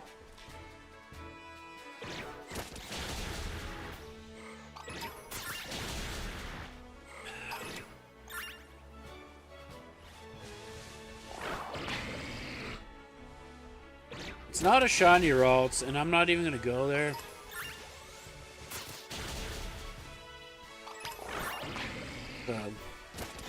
There's so many... I hope, and fingers crossed, that the World Axe Throwing League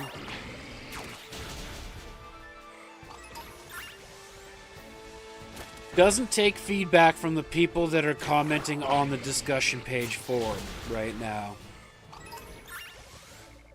There's so many people that are just complaining about the 20. It's too easy, it's too easy, it's too easy. 5 hours of entertainment for $40. I see nothing wrong with that. Less than $10 an hour. That's dirt cheap.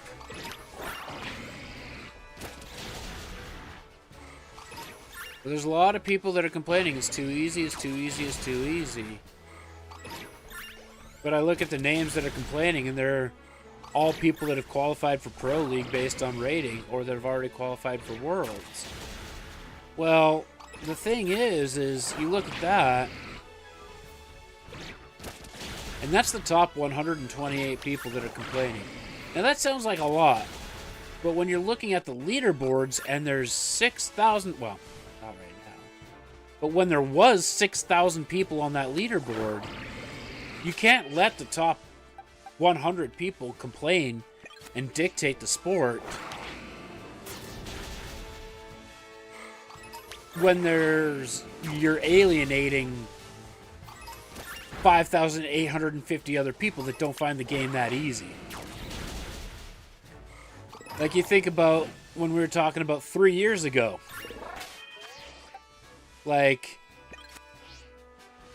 how many people had a perfect game on a 3-inch bullseye and 1.5-inch kill shots? 2. Out of 65 people that were in their league. 2. And if I said, oh, this game's too easy and I want to change it, guess how many people would have come to league next year? The year after that? Nobody. Hey, Top, what's going on? Good to see you.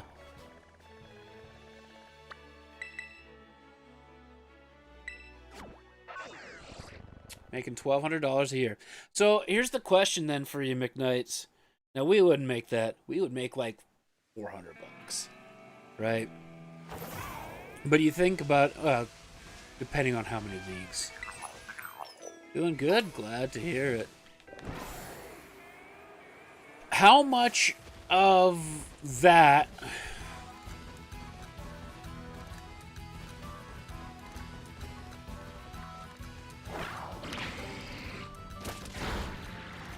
would you say is profit? Like, how much overhead would they have taken away from your $1,200 registration fee? I think you knew where I was going with that before I even finished the question.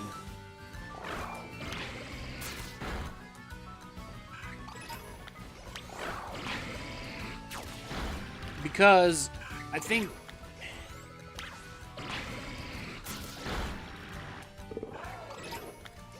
when I talk to a lot of people,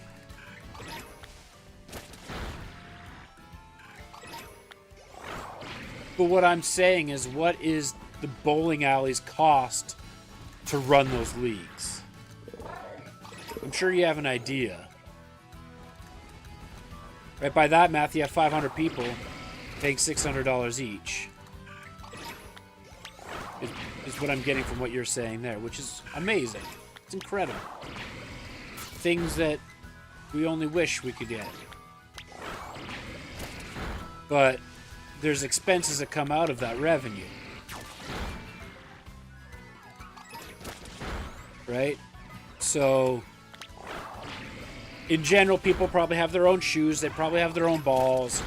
So you don't have to worry about the wear and tear on that stuff. The only thing that you're worried about for lane maintenance, that's basically what I'm considering. Food, liquor, I don't consider an overhead cost because you profit from that material.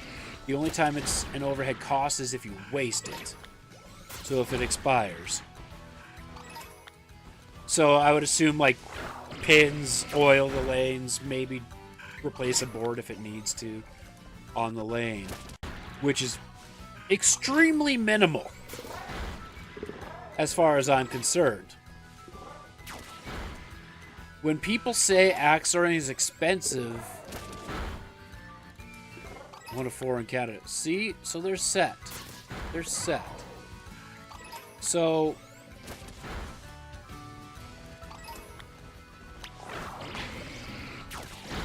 let me reread this. $20 a week over. And you said it's like 18-week leagues or something like that?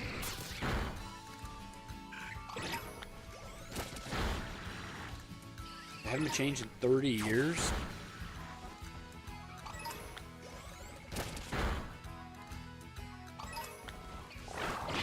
30-week leagues.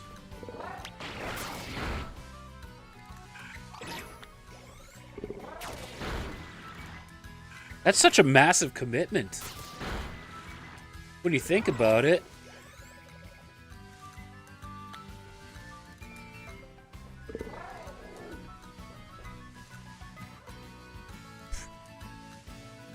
So here lies the problem.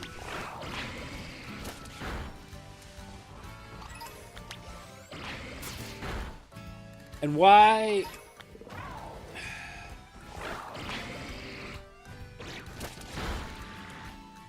Yeah, that makes sense. Like the actual automated machine goes down. Okay. So here's my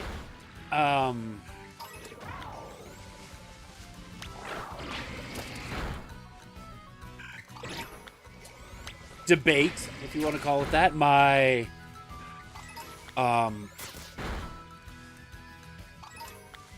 argument against people that say axe throwing is too expensive. Now, per game, if you want to break it down for the rec person, the entertainment person, yes, axe throwing is much more expensive than bowling, but axe throwing has a very big expense that a bowling alley does not have, and that's the wood that you're throwing at. Like, you think about it, with us wanting to go and get poplar, at $15 a board, did Swablu just stop spawning? And this is the argument that I have with everybody. $30 an hour is too much. Well, okay, I'm not charging $30 an hour. I'll be charging $25. It's too much. It's too much. Okay, but hear me out. How much is a standard axe? Well, consumer price is like $65. Venue price, I think it's somewhere around $30.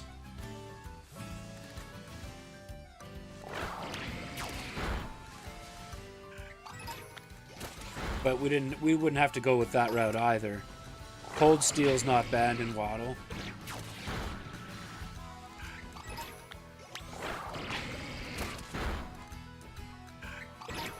I would assume bowling balls are a little more expensive. We could also go with like cold steel axes off of Amazon for like $30 a piece too if we wanted to. But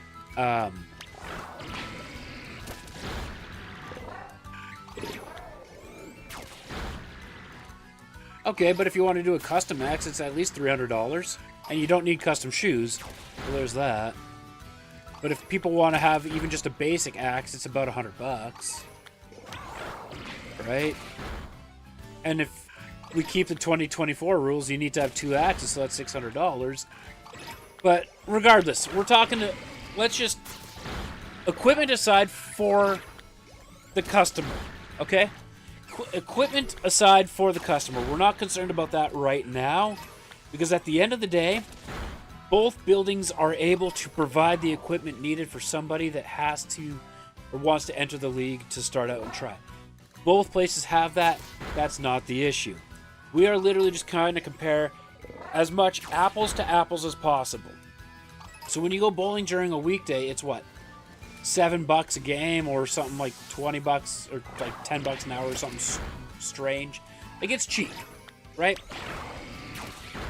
But there is nothing disposable about that entertainment.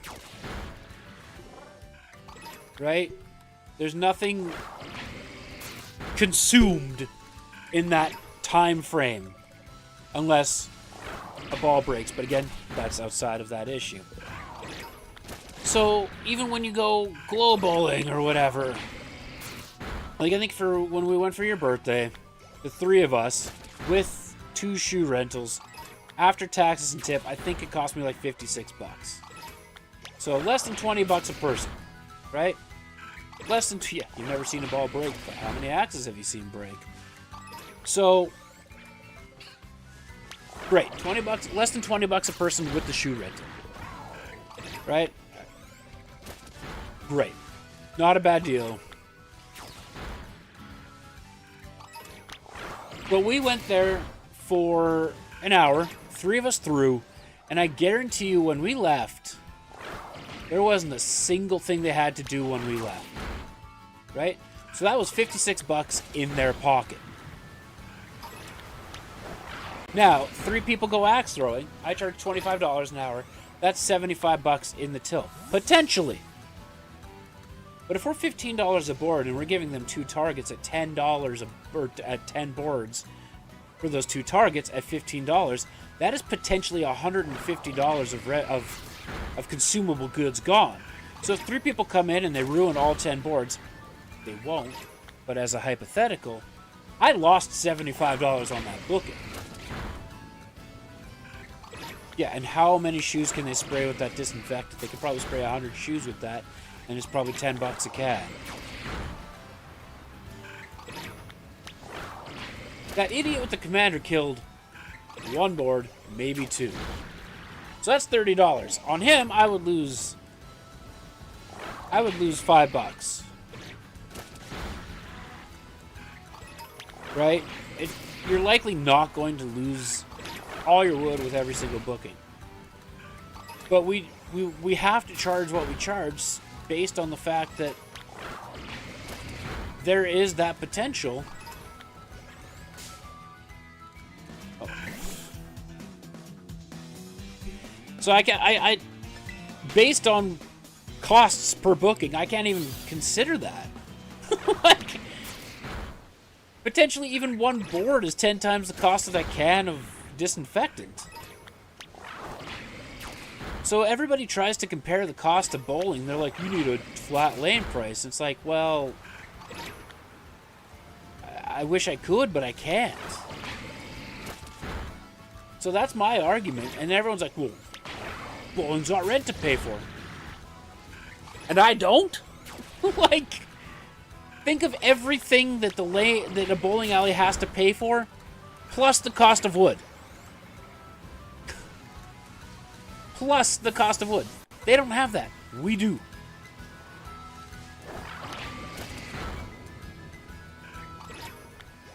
See, and that's no different than what we want to do with having the content and the card business pay for everything.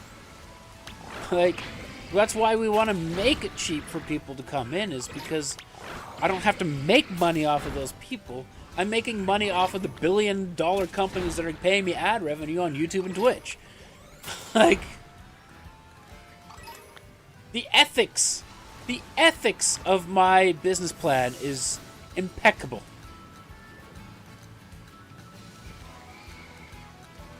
And exactly, a ton of sponsors too. Like, there's nothing saying that we can't do that to help bring down the costs and do lane sponsorships. Given recent events, I have a few less people I can ask for lane sponsorships, but I'm pretty sure I can still find some. Do that one later. Oh, I'm not doing another Hoot Hoot.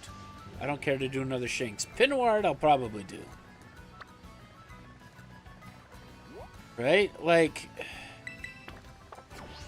And when I don't know. I think people are too...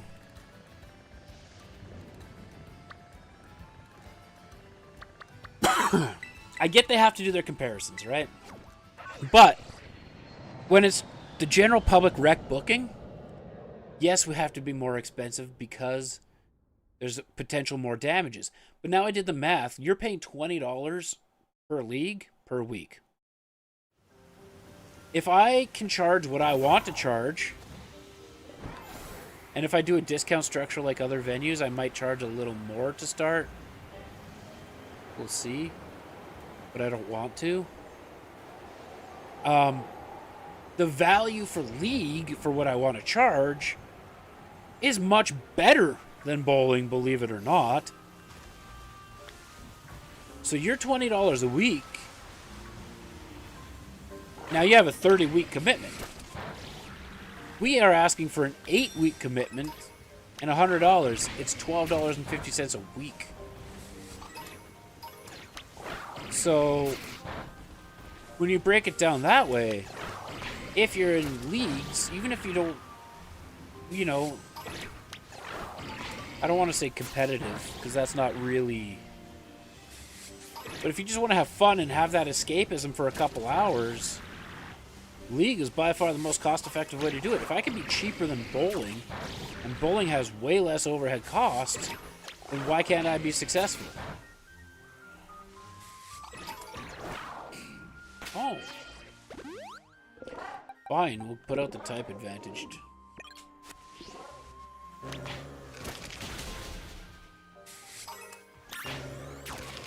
That's my biggest thing.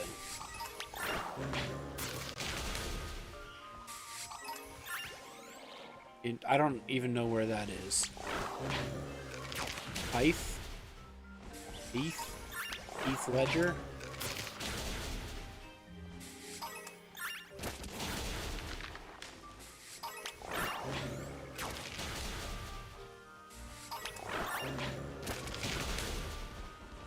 I mean...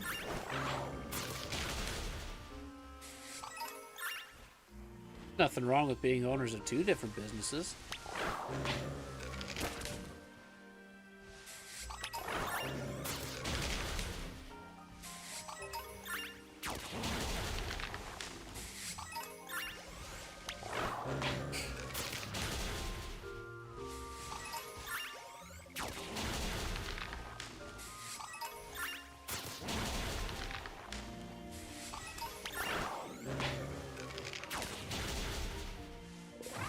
Oh, up like, okay, that's fair. I was like, I mean, if it's like Tabor area, then sure, why not?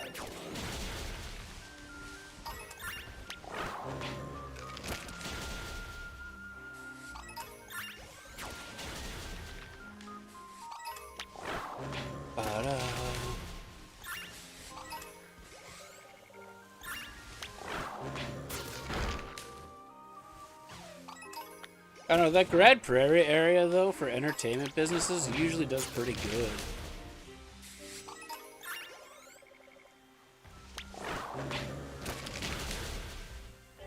I mean, if the building's included in that price, that doesn't sound terrible.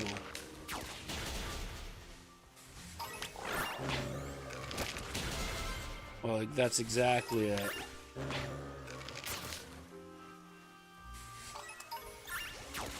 Give them booze and something to do, they'll be there.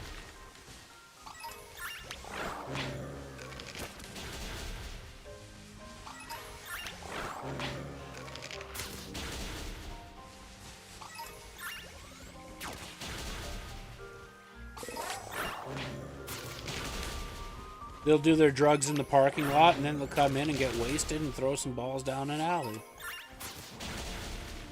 It's like their favorite pastime ever. It's actually the start. The first thing is their favorite thing ever. Then their second thing. Then the third thing. But the first two things aren't as fun if you don't have the third thing. So...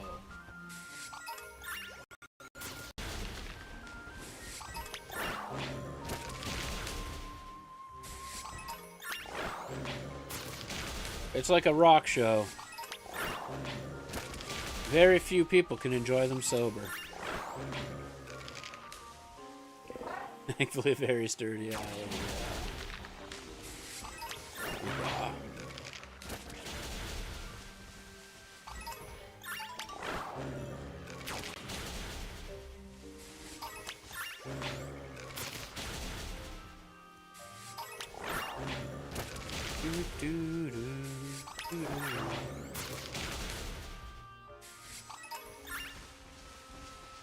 I don't know. I understand people's cry for cheap entertainment, especially where we live. And I'm going to make it as cheap as I possibly can. But there's so much overhead to an axe-throwing venue that other entertainment places don't have. Like the same thing with an arcade. The only thing that you would have is if a machine goes down.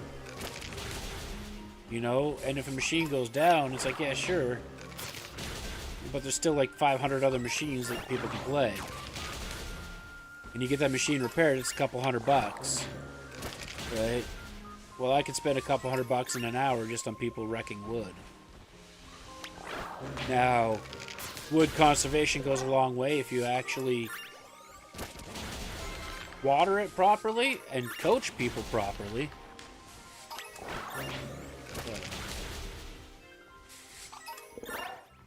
Well, I would never charge $5 a game. That's ridiculous. But the thing, okay, but on the flip side, we were there during Stampede or whatever that thing was, where it was like it was Canada Day at the Stampede when they did it different that one year. But no, they were getting charged $5 for 3 throws. And people were paying it. Now maybe that's a one-off, you know, donations to Halo thing, but for 50% of it, I guarantee you Halo didn't get 50% of it. I guarantee you he didn't count for the portable debit stuff that he took in.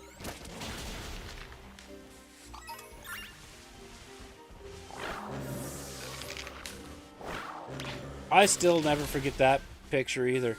I'm doing something good for Halo. And all he did was stand in front of the Halo sign with a fistful of cash. Didn't actually show the money going to Halo.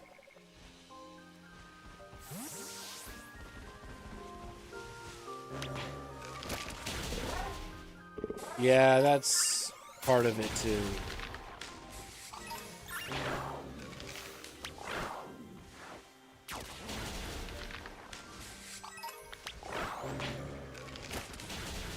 Man, outbreaks are a bust today.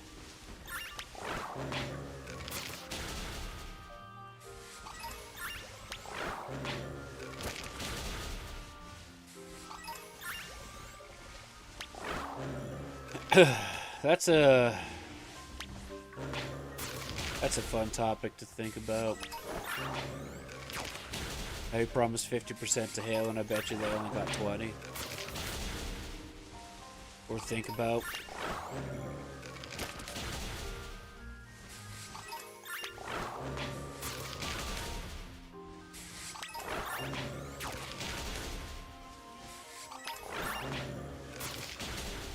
God, I remember I quit, and then he still texts me, hey, can you still help me on this day? I said, okay.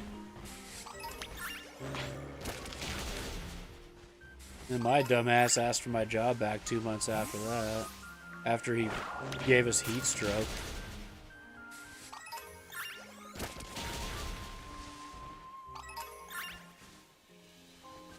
Run, Pinwire! Oh, nope, you didn't make it.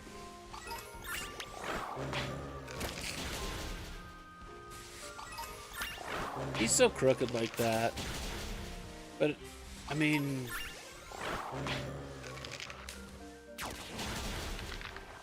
yeah, I figured.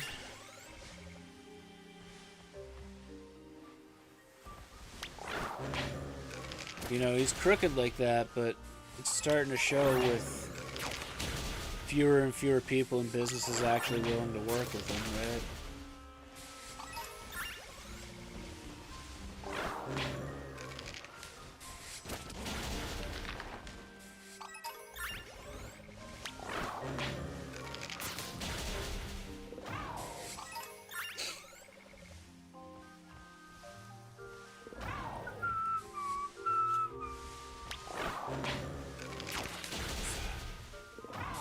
I still, like, to this day, come in, we have air conditioning. That is not a deciding factor for people to choose their entertainment facility. Legitimately, every entertainment facility has air conditioning.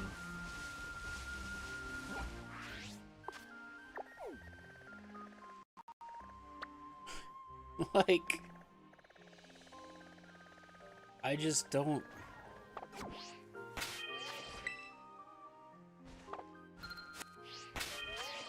Not the button I want. Ugh. I don't get it, man. Holy crap. I've been live way longer than I thought I would be. That's okay. That's a good thing. Alright! So by that, Tentacruel is going to be the last outbreak that we do.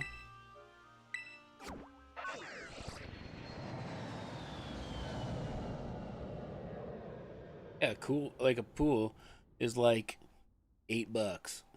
Like,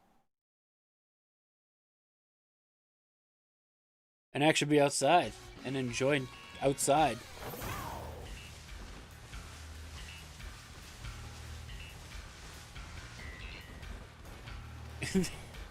I laughed internally a little bit. He shared the post for the Cornhole League, and there was like, I think they said there was like 45 or 46 people that showed up for the first night, and internally I laughed and I was like, "Phew! I don't even know the last time that building's seen that many people."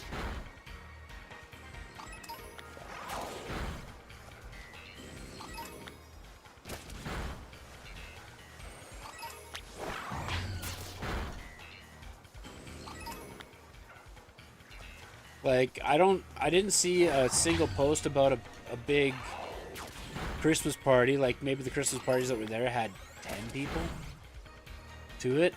I think the last time it's probably seen that many people is probably when that junior hockey team from Finland came. I think it was Finland.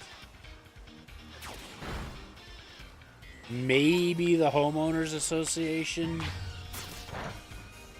Christmas party when they brought in food and they weren't allowed to. Yeah, there was no minor hockey, no baseball teams. Denmark. I was in the area.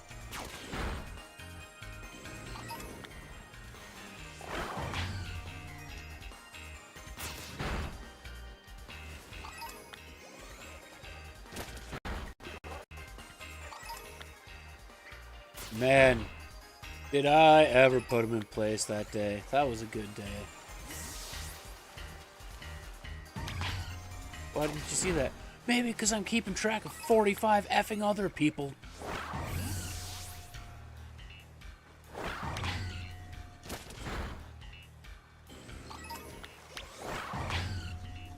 And they don't understand me. They don't speak English. How am I supposed to do this?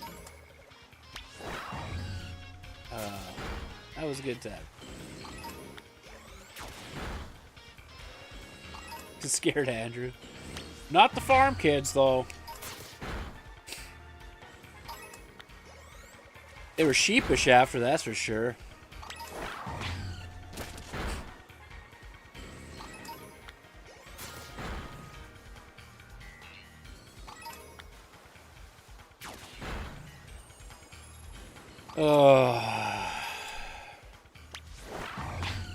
You would think...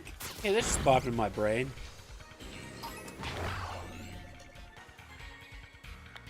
You would think that having that many people show up for cornhole in your building for an event that is not yours,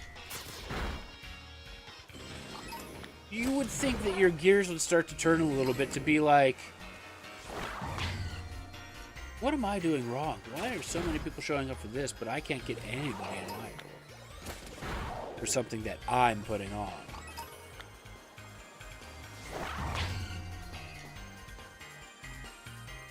Also, I just had a flashback to the anime. You guys remember in the... yeah. You know, it didn't make sense to me.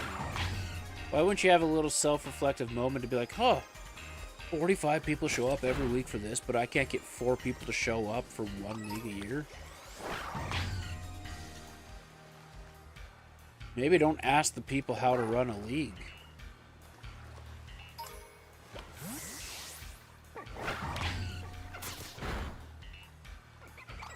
But on a different note, you guys remember in the anime when Tentacruel first appeared? It was like as big as skyscrapers and it was knocking down buildings. Yeah, like, it definitely isn't that big in this game. Yeah, it destroyed the whole city.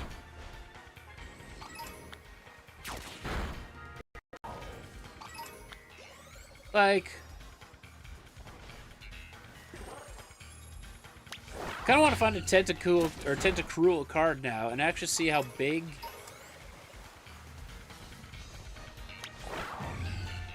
they list Tentacruel as in the TCG, because as I'm finding out, sorting out for the card business, there is zero continuity between the games and the card collecting or playing.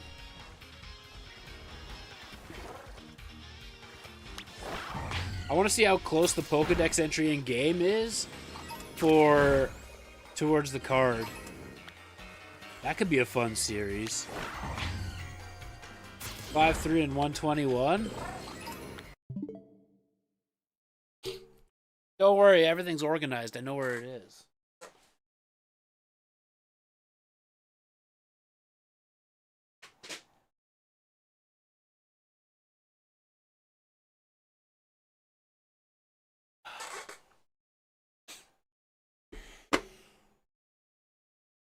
Now the game might have it different, so we can look up the Pokedex entry too. And it might even be... Oh, this is grass. What am I doing grabbing? I grabbed one water type.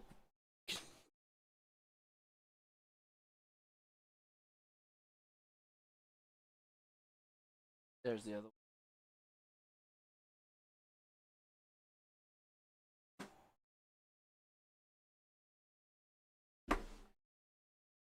Point out all the inaccuracies or the differences between the card game, the games, and the anime.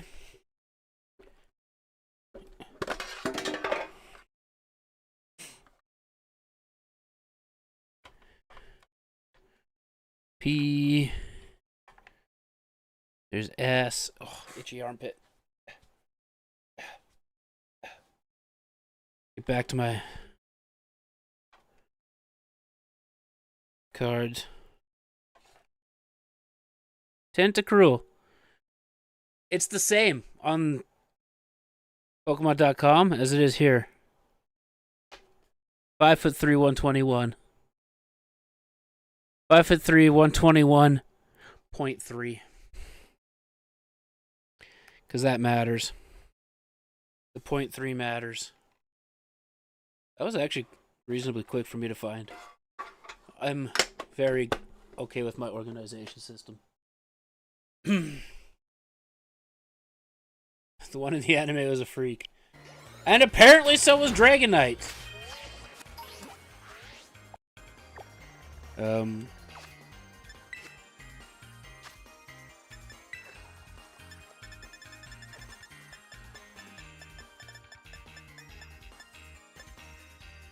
Actually, if we do this...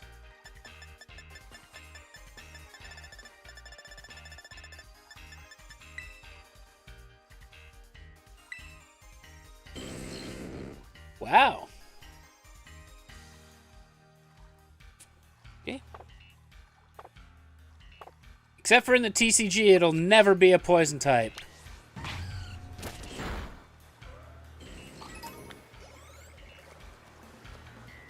Dragonite listed as 7'3". I don't have a Dragonite card, I don't think, that I can look at. You want to see Dratini's height, though?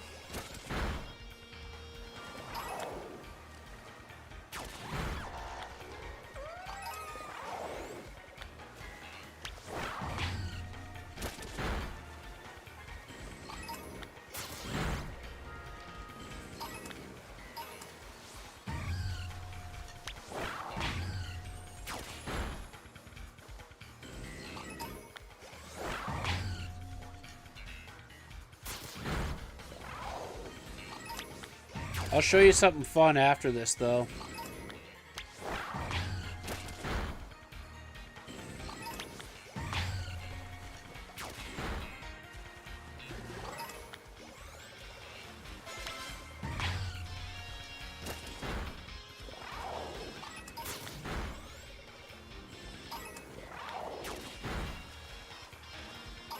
Dragonite in this game is definitely not 7'3".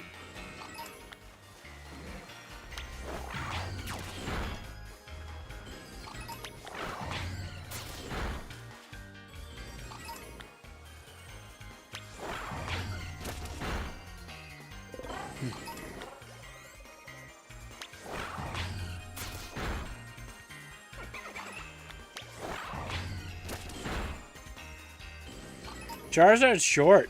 Charizard's tiny. But it's always depicted to be about the same size as Dragonite.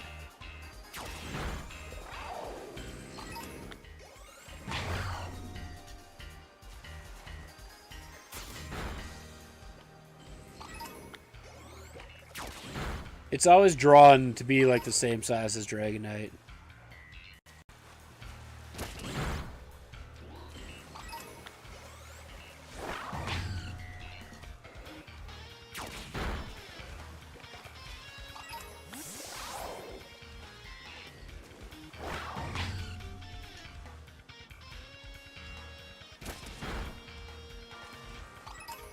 The Outbreaks? Not dragon. Nope. It's fire flying. Unless it's the TCG, then it's always just fire.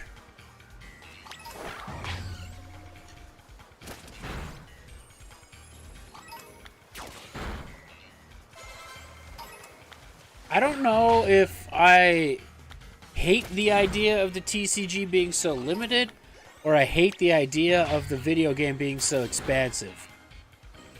Not expensive, expansive. And complicated.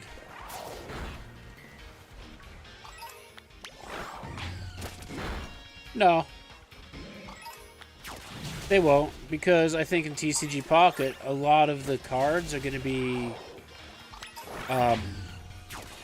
there's some exclusive cards, but a lot of the cards are going to be emulated and ported over from sets, and probably the online card game.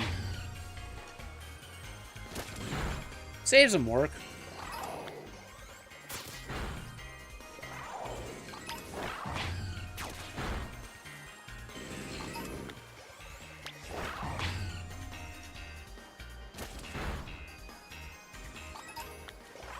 I think there's probably a middle ground somewhere.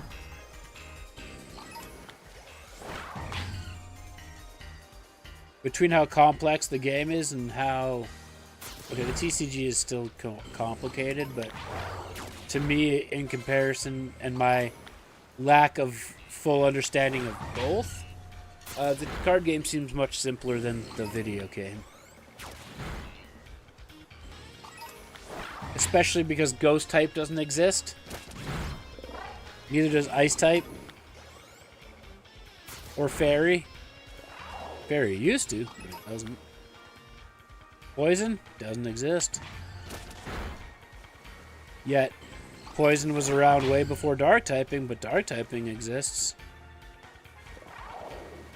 Which leaves Gengar, who's dual type Ghost and Poison, not to have a typing in the TCG, so they defaulted it to Dark.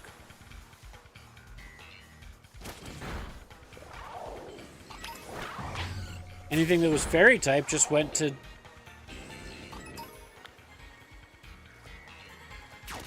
Psychic.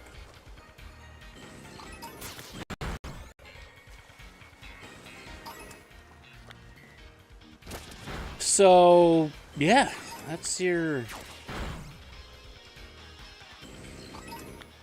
They have dispersed. Okay, now that they've dispersed, and I haven't got a shiny all day, and I probably won't get a shiny all day, because this is the end of it. I'm going to show you something fun.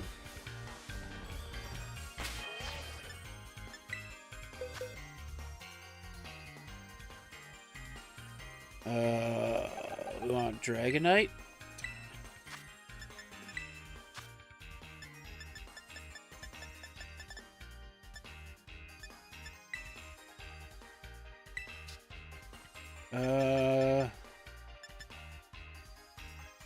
Likely this one. Good, they're all right there.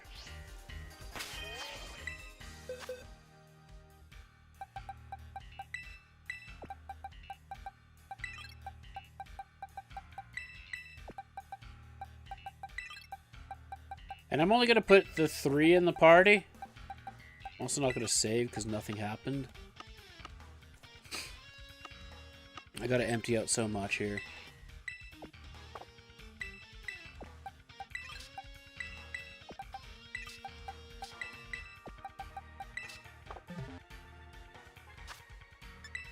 But you tell me,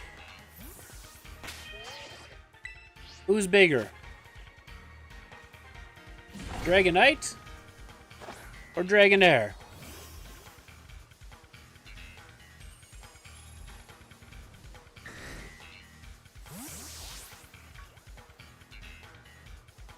And is Dragonite really 7 feet tall when I'm a child?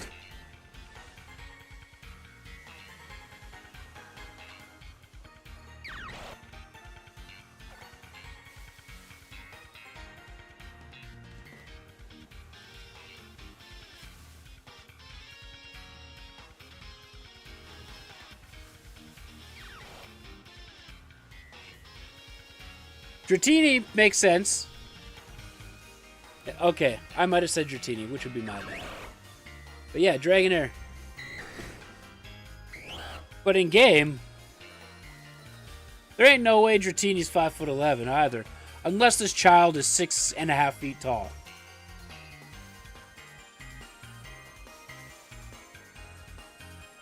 Holy crap, I didn't know you could zoom out.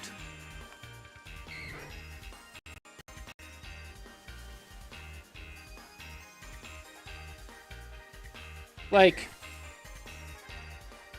this comparison, sure, for the length, I can't lay down, but, like, attention! One of you is, there you go. Now you're all listening.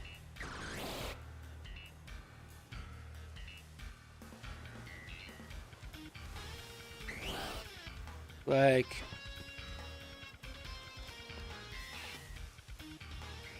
I'm just saying. Goddamn. Dratini's got a foot.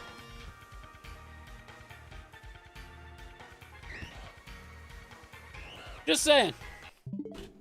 Well, we're going to call it a stream there. I have a lot to take care of today. So, thank you everybody for watching. I very much appreciate it. It was a good stream. I hope you have a good rest of your day, and we'll see you tomorrow. Bye.